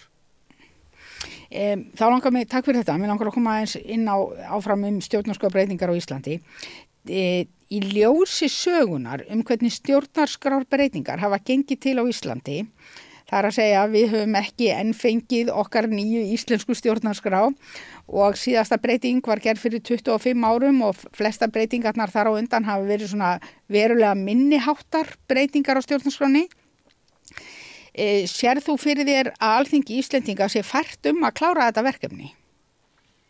Það margt gott fólk á Alþingi Íslendinga. Ég held að þetta sé meira að það vantar meiri umræð þetta og hana náttúrulega vantar frá forsetaembættinu. Forsetaembættið því miður hefur verið ansi svona, hvað ég segja, ekki mjög athafna mikið í því að tala fyrir breytingum og góðum málum að þessu leyti. Forsetaembættið snýst meira heldur en að mæta bara í einhverjar opnanir og hengja á menn einhverjar orður og slíkt þetta. Forsetaembættið sem ég sagði á þenni valdamesta embætti þjóðarinnar og einstaklingur sem þar situr, hann þarf að kannast við það hlutverk sitt, að stundum þarf hann að grípa í taumana, eins og til dæmis að ef ég væri forseti í dag, þá væri ég búin að kalla ríkisstjórnina á fund inn á Bessastaði og til dæmis að ræða þessi vopnakaup og segja af hverju fer þetta ekki fyrir þingið? Af hverju þetta ekki rætt á Alþingi? Af hverju ekki atkvæðagreiðslu þetta í samræmi við okkar stjórnarskrá og okkar lýðveldis mynstur? Af hverju erum við komin algjörlega út af sporinu? Við erum ekki einræði. Það alveg sama hvort að viðkomandi heitir utanríkisráðherra eða eitthvað annað. Þá hefur sá einstaklingur ekki einvald yfir neinum einstökum málaflokki eins og það hvort að við förum með stríði gegn öðrum þjóðum. Þannig ég bara nefna dæmi það sem ég sem forseti myndi grípa í taumana en með jákvæðum hætti. Ég myndi ekki fara að berja einhverja bumbunur á Austurvelli. Ég myndi nota orðið mitt sverð í þessu. Særu fyrir þér í þig sem forseta sem væri svona nokkurs konar hefði taumhald á Alþingi og fylgdist með störfum þess í þeim tilgangi einmitt að grípa inn í þegar eitthvað bæri út af. Er það sem þú ert að? Nei, forseti þarf að vera með á nótunum. Ég alls ekki að tala að forsetin að blanda sér í daglega umræðu nema það sé rík ástæða til. En þarna eru menn augljóslega komnir út af sporinu og þá það forsetans, finnst mér, að grípa inn í það og beina mönnum inn á rétta braut. Það er það sem ég er að tala um. Okay. En með friðsamlegum hætti, með því að nú ef að það þarf að halda daglega fundi til að tala um þetta, nú þá það bara daglegi fundir.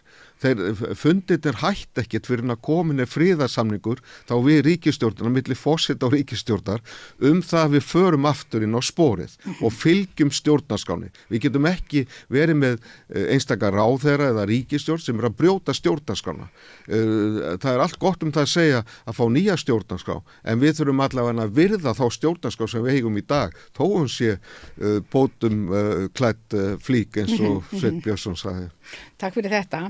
Þá langar mig aðeins að fara inn á hvað hann valdið á að koma. Það að segja, í konungsveldi og einveldi þá valdið bara óskorað hjá einhverjum einstaklingi.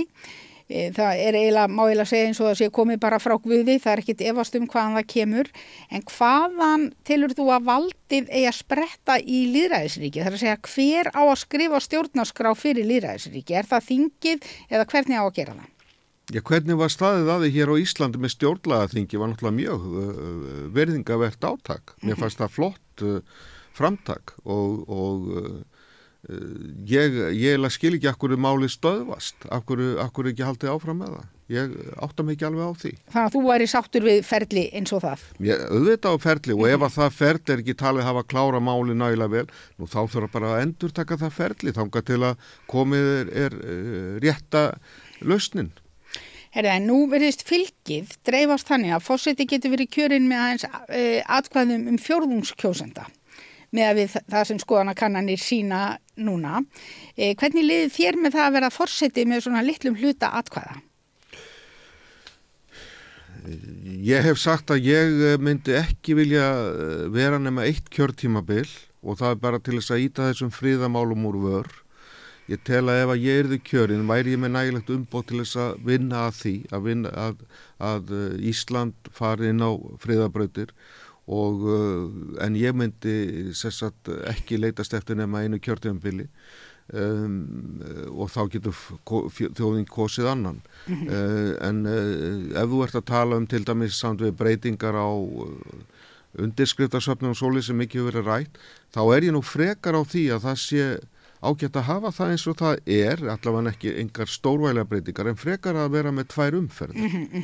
2 umferðir eða forgangsröðun. Já, ég myndi frekar telja það vegna þess að ef þú setur mjög stórt magn eða stórt hlutfall sem þarf af undirskriftum, þá ert að loka á mjög marga geta farið í sín frambóð vegna þess að ég þekki það alveg eigin raun að þetta mikil vinna, tekur mikinn tíma og vinnu og það ekki nema fyrir fólk sem með einhverja vélar á bakvið sig og við höfum náttúrulega hort upp á það eins og þegar að stjórnmálafóringi úr flokki sem á sæti á Alþingi fer í þetta þá sá aðili náttúrulega með fólk út all land og þetta tekur örskot stundu en aðrir sem hafa komið fram sem ekki með svona aðgang að einhverju tilbúni maskinu til þess að fara gangi þetta fyrir sig náttúrulega þurfa bara þá þetta bara svolítið vinna og puð en ég get ekki séð að sé neikvætt að fá mismunandi aðila fram og fá þau sjónarmið fram það bara, mér finnst það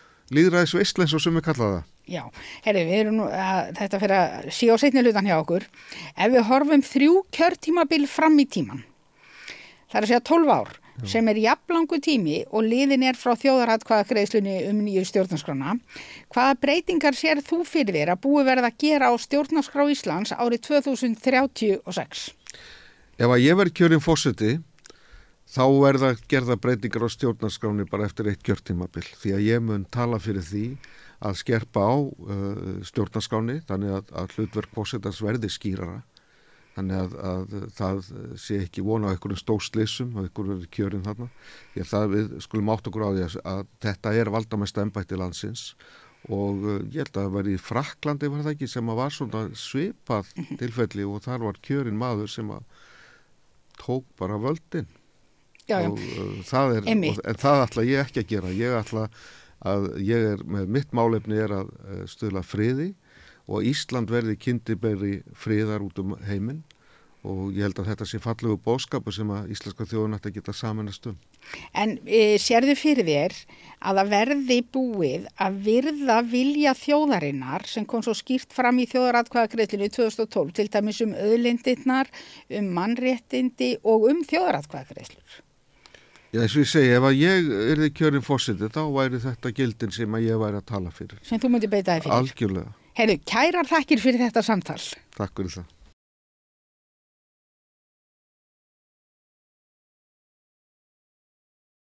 Velkomin Halla Tómasdóttir. Takk fyrir. Og takk fyrir að koma til okkar í stjórnarskráfélaginu. Það er mín ánægjan. Takk.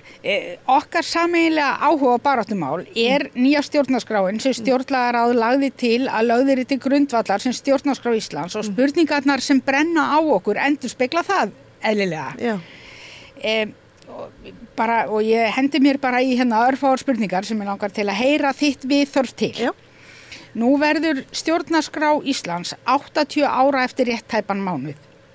Og mér langaði svolítið að heyra bara hvernig þú horfir á stjórnarskrána eða hvað þið finnst hana og þá sérstaklega forsetakaflan. Og það sem við erum svona að velta upp er þessi stjórnarskrá nógu góður leiðarvísir til að stýra þjóðfélagi? Ég hef svo margt þetta að segja, þannig ég ætla aðeins kannski að fá að taka eitt skref tilbaka áður en ég ávarpa þetta með forsetakaflan. Því að ég tók sjálf þátt í að undirbúa þjóðfund sem var haldinn árið 2009 í kjölfar þeirra remminga sem okkar samfélag fer í gegnum 2008 í efnahags- og fjármálalífinu og í rauninni brotnaði samfélagssáttmálinn þá að mínu mati. Þannig að ég einn þeirra 9 sem koma því að ákveða að taka slembi úrtak þjóðarinnar og fulltrúa helstu stofnanana saman til að ræða uppbygginguna sem ætti að taka við.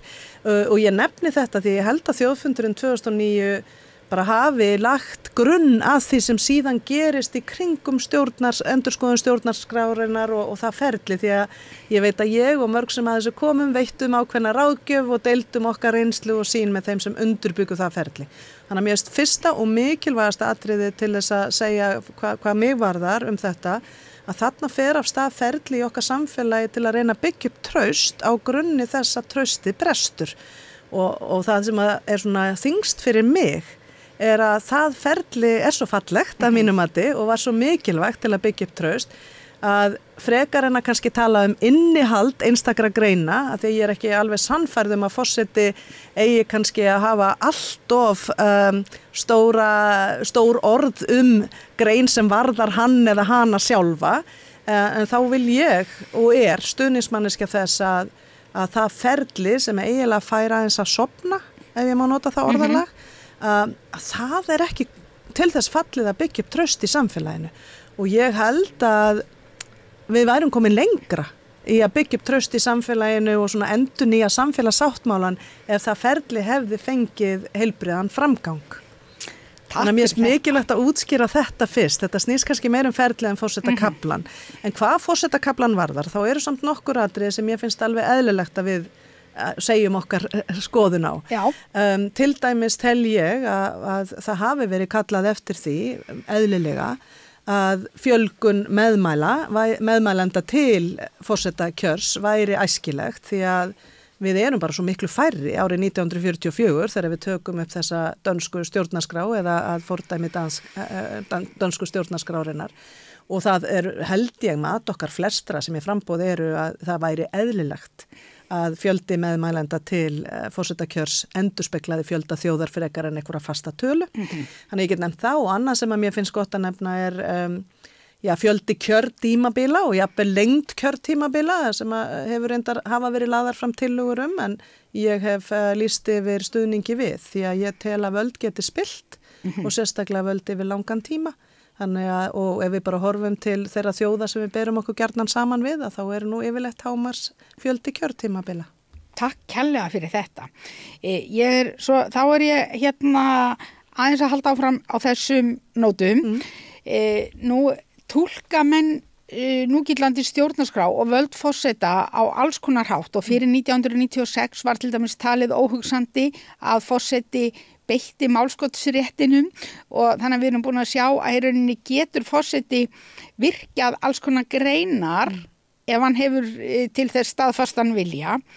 Hvað sér þú fyrir þér? Hvernig sér þú fyrir þér að þú myndir nálgast það sem forseti? Það er að segja þau ákvæði sem eru í stjórnarskránni, myndir þú virkja málskotsréttin, hvernig sér þú fyrir þér eða önnur ákvæði sem að forseta er í rauninni heimilt að virkja með þetta?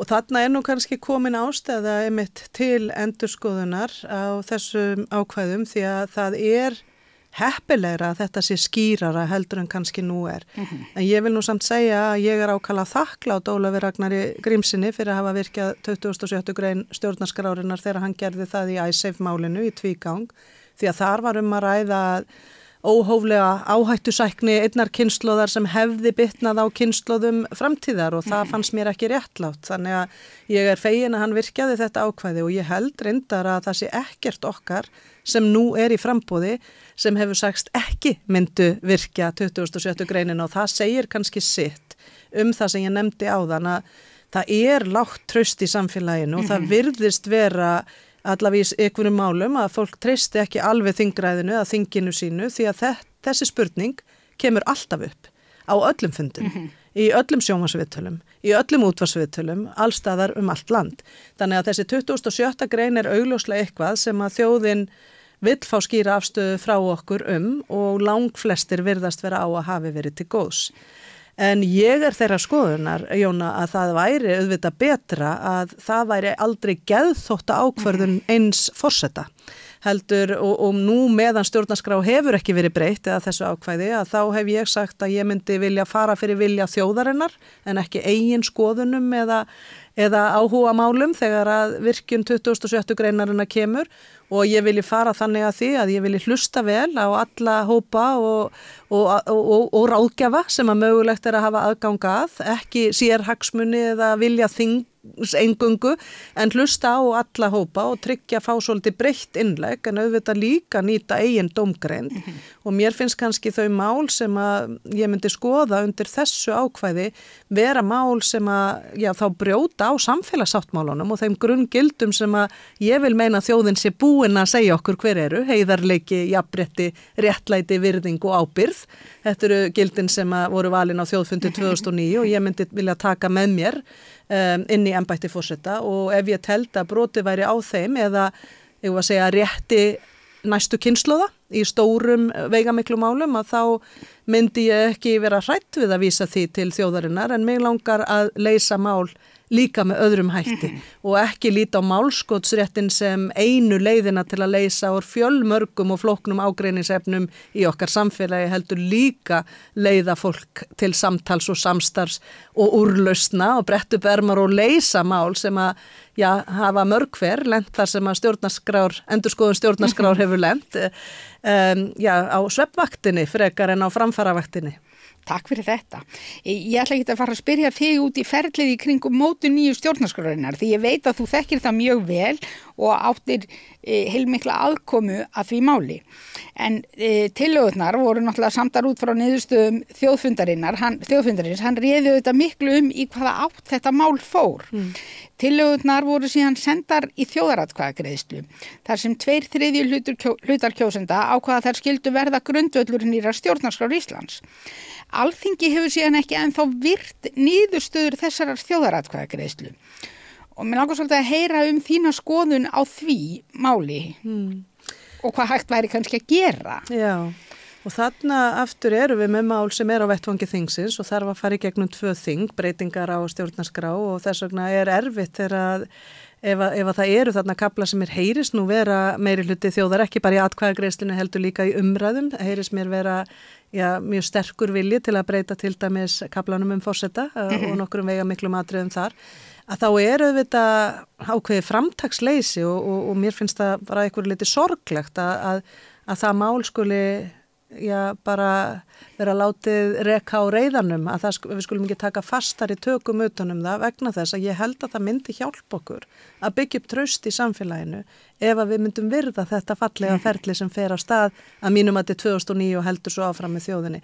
Þannig að ég held að þetta hafi jafnvel bara grafið frekar undan trausti í samfélaginu að það hefur fengið að sitja þarna. Það virði ekki niðurstöður. Það virði ekki niðurstöður meiri hluta þjóðar. Já. Það held ég að hjálpa ekki byggja upp traust. Takk.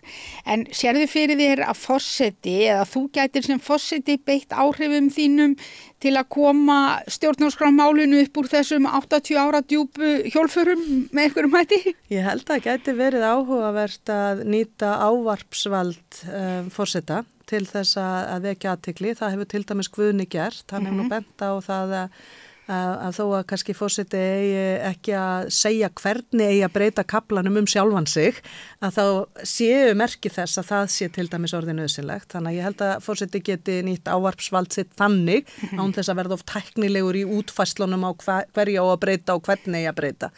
Ég hef áhuga á því að leiða þjóðin aftur til samtals það sem kom út úr þjóðfundi 2009 og beinta mér svolítið fyrir samfélagssáttmálanum. Það held ég að liggi skýrt á sviði forseta að tala fyrir grunngildunum og leiða hópa saman til þess að þroska og þróa það áfram sem áttavita samfélagsins.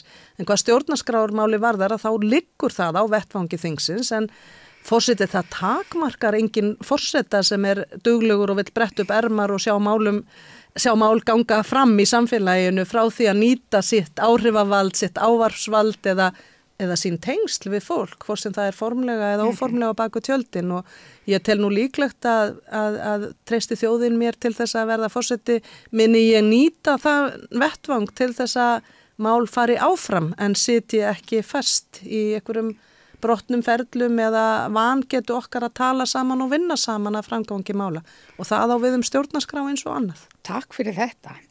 Þá langar maður aðeins í ljósi sögunar stjórnarskrárbreytingar á Íslandi sem það eru 25 ár frá síðustu stjórnarskrárbreytingum og nokkrar breytingar þar á undan voru svona, ég veit ekki hvort að má segja séu léttvægar en þó allavega fá mál sem hafa varðað svona grundvallaratriði eins og auðlindirnar sem eru þetta mjög stórt mál, þetta var mannréttindakaflanum aðeins breytt en það eru liðin 25 ár síðan og það margt sem hefur gerst í heiminum þetta sem kallar á nýja sýn.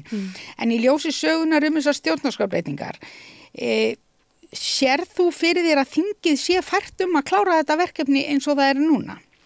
Ég vona það. Við verðum að reyna að treysta þingin okkar til þess að sinna þeim verkefnum sem eru klárlega samkvæmt stjórnarskrá á þeirra borði. Ég held að það sé ekkit endilega eitthvað sem við ekki ganga kæruleysislega breytingar á stjórnarskrá. Ég held að það sé eitthvað sem að þurfi vandað og mikið ferli sem eina af ástæðunum fyrir því að það hryggir mig að ferli sem farið var af stað með hafi ekki fengið þann fallega framgang sem að ég tel að það hefði geta fengið. Það byrjaði eitthvað ótrúlega sérstætt í kjölfar þess hrun sem verður hér.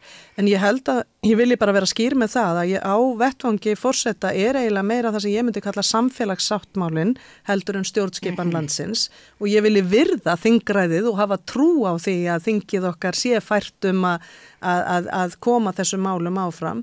Ekkert endilega vegna þess að ég hafi svörin við því hvernig þetta allt eigi að vera. En ég held að við vitum öll að við tókum upp stjórnarskrá árið 1944 í rauninni og til dæmis kaflinum forsetana því að okkur tíðrætt hann að fyrirmynd þar sem sko konungsríki og við erum ekki konungsríki og það ýmislegt annað sem að þar inn í stjórnarskrá sem að ég held að sé bara barnsins tíma og sé alveg komin tíminn til að endurskoða. En ég held að stjórnarskráin ein og sér leysi ekki öll okkar vandamál og þá vil ég sérstaklega vísi að því þú nefnir auðlindirnar.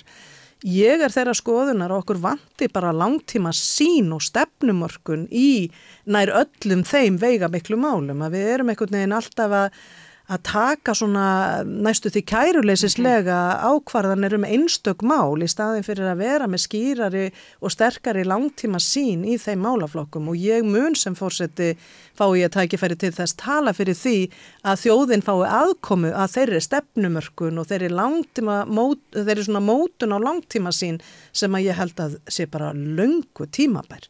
Við getum ekki bara sem heimsmeistarar í þetta reddast haldið áfram að nálgast þessi mikilvægu mál þannig. Og kannski bara svona sem grunnfílósófía mín í lífinu að við eigum engan rétt á að taka út hagnað á okkar líftíma á kostnað þess veruleika og þess samfélag sem býður barnan okkar. Það bara grunnfílósófa í mínu lífi hvort sem að við erum að tala stjórnarskrá, samfélagsáttmála þróun efnahagslífsins eða hvernig við stundum viðskipti eða hvað annað. Að við þurfum að taka þessa langtíma nálgun á þessi stóru mikilvægu mál og tryggja við göngum þannig málin að næstu kynslóða býði allavega sömu tækifæri ef ekki betri. Takk kærlega fyrir þetta. Ef við horfum 3 kjörtímabil fram í tíman, 12 ár, eða jafnlangur tími og liðin frá þjóðaratkvæðagreiðslunni nýju stjórnarskrána. Hvaða breytingar sér þú fyrir þér að verði búið að gera á stjórnarskrá Íslands árið 2036? Mikilvæg spurning, en kannski ekki rétt að forsetaframbjóðandi eða forseti máli þá mynd, réttara líklega að þingið okkar gerði það, en ég vona að árið 2036 séu við búin að tryggja velliðan fólks og umhverfis í bæði okkar stefnumörkun og í okkar stjórnarskrá. Takk fyrir þetta. Fylgið virðist dreifast þannig að forseti getur verið kjörinn með atkvæðum til dæmis undir fjórðungskjósenda eða fjórðungskjósenda.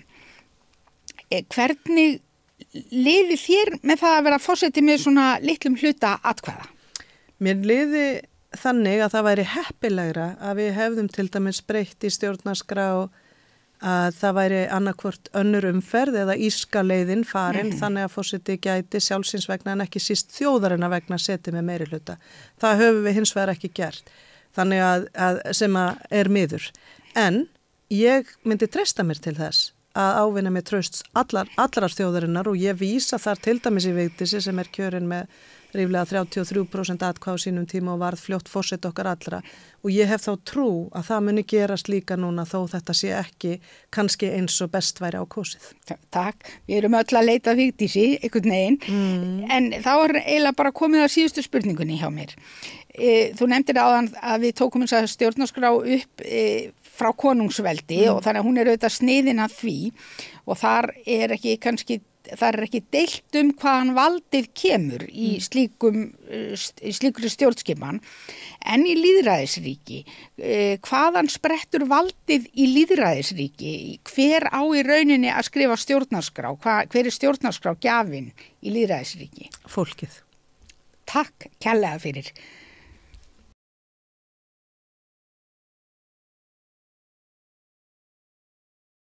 Velkomin Hallar Hund og takk fyrir að koma til okkar í Stjórnarskrárfélaginu.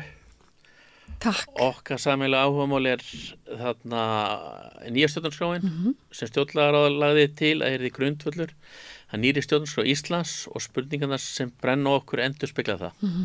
Takk fyrir að bjóða mér. Þarna vindum okkur beint í þetta. Nú verður lífildi stjórnarskráin okkar 80 ára eftir rétt að það var mánu. Hvað finnst þér hana og sérstaklega forsetakaflan? Ég held að sé alveg ljóst að það ýmislegt sem að má huga að breytinga þörf í ákveðnum köflum og forsetakaflin það er engin undantekning. Birtist meðal annars í kannski fjölda þeirra frambúða sem voru alveg í byrjun. Þannig að ég held að séu tækifæri til að skerpa á ýmsum þáttum, bæði sem varða eins og ég sagði fjölda meðmæla og svo eru líka tækifæri til að efla skýrleika líka þegar kemur að embættinu í sjálfu sér. Ok, en hvaða svona, af því að það alveg ágreiningur um það, hvaða völd telur að forsetinn hafi samkvæmt stjórnarskrá og hvaða völdum myndið þú beita náið þú kjöri? Það langur listi í stjórnarskráni en það heimildir sem að í raun og veru kannski eru mikilvægastar.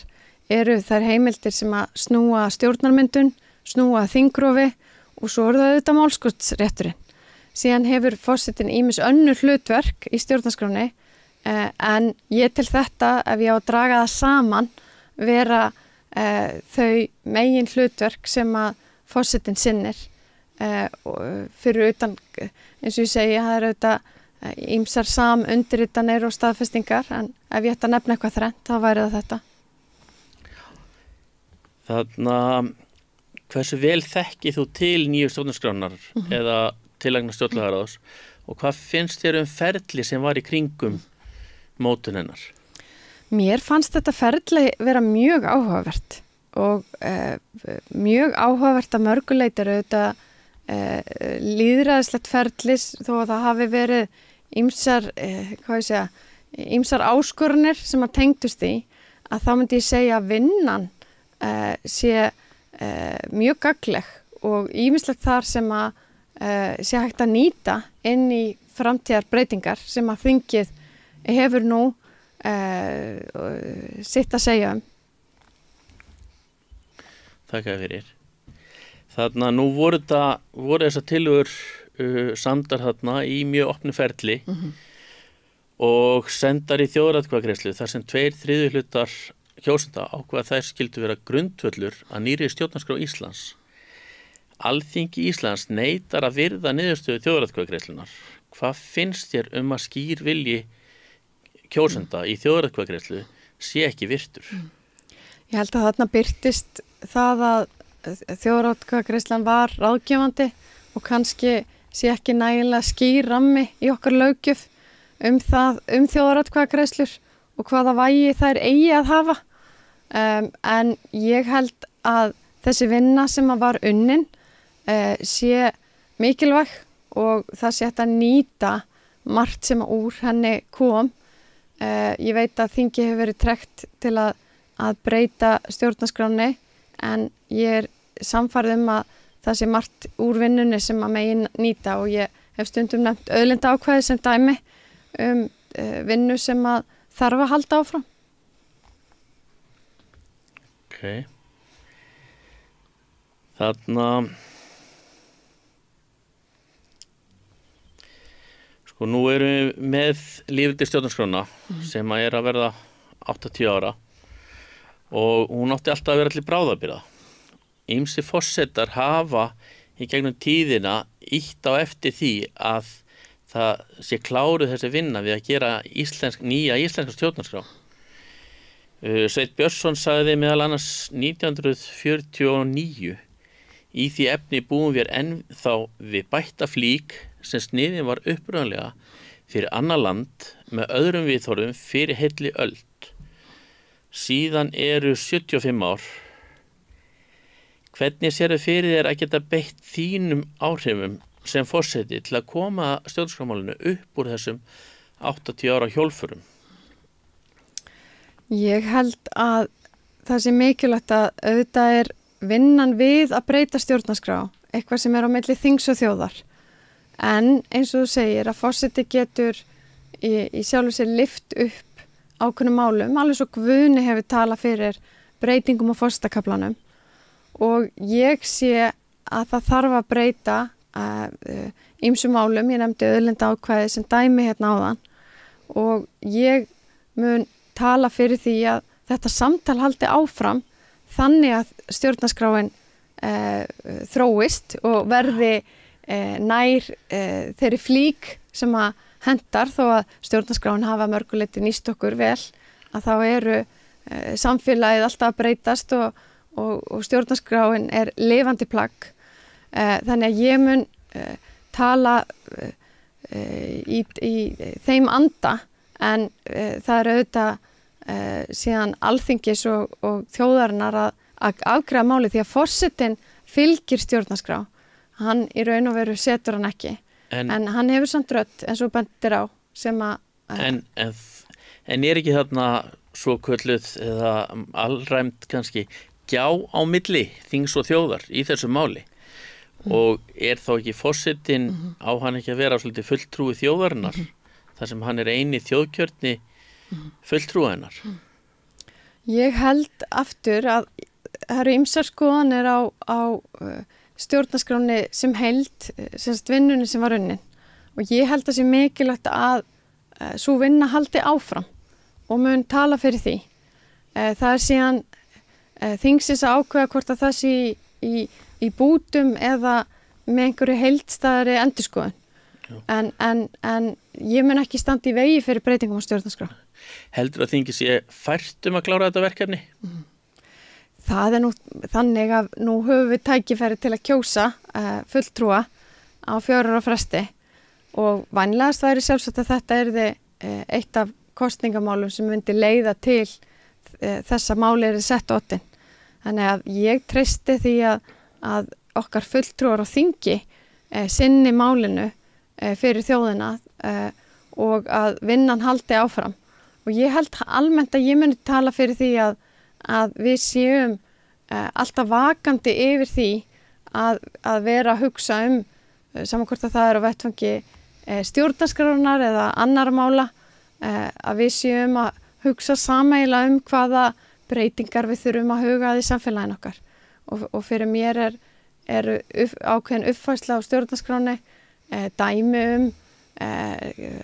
nýtt snið sem að þarf kannski að taka tillit til í ákveðnum málefnum. Þarna í konungsveldum þá höfðu konungar og drottningar vald sig frá Guði. Hvaðan sprettu valdið í lýðræðisríkjum? Hver á að setja samfélaginu leikreglur? Hver á þá að skrifa stjórnarskrá fyrir lýðræðisríki? Í raun og veru erum við að horfa á þjóðina í þessu tilfelli og þess vegna var þú spurður ferlið áðan, það var mjög áhugavert ferli. Kannski þyrfti að endurvekja ferlið með einhverjum hætti, en ég verð að segja að mér fannst vinnan sem var unnin, þetta var nú tiltölulega stuttur tími, margt sem að vannst á þeim tíma og gríðarlega mikilvægt að eiga slíkt ferli og kannski spurningum eins og ég segja að það þyrfti að endurvekja það með einhverjum hætti. Þannig að nú virðist fylgi dreifast þannig að forseti getur verið kjörinn með aðeins atkvæðum fjórðungskjósenda. Hvernig liði ég með því að vera forseti með svo litlum hluta atkvæða? Ég myndi leggja mig fram til að ná til allra því að forseti á að þjóna allri þjóðinni og það myndi ég sannarlega gera. Ok, að lokum svona, ef við horfum 3 kjörtímabil fram í tíman, 12 ár eða jafnlangur tími og liðin frá þjóðaratkvæðagreiðslunni, hvaða breytingar sérðu fyrir þér að búi verða að gera á stjórnarskrá Íslands árið 2036? Þegar stórt spurt. Ég segi aftur, sem forseti mun ég ekki tala gegn stjórnarskrárbreytingum og vonandi verður búið að uppfæra einhverja kafla og ég held auðvitað að þannig þegar þú breytir stjórnarskrá að þá þarf aftur að kjósa á milli og svo framvegis, þannig að það fer eftir því hvað næst að semja á þessum tíma og því að það er ekki margar umferðir í sjálfu sér í boði ef við horfum að þing þarf að koma aftur saman og staðfesta breytingarnar. En vonandi ber okkur gæfa til að ná að sníða þessa flík sem að aftur hefur reynst okkur vel að mörgu leyti en þarf að sníða aðeins til eins og hefur verið bent á. Vonandi tekst að sníða hana þannig hún fara okkur betur eftir 12 ár ef við gjörum það sem svo. Ok. Þakka þér fyrir komuna. Takk fyrir og takk fyrir vinnuna sem þið vinnið. Hún er mikilvæg. Takk.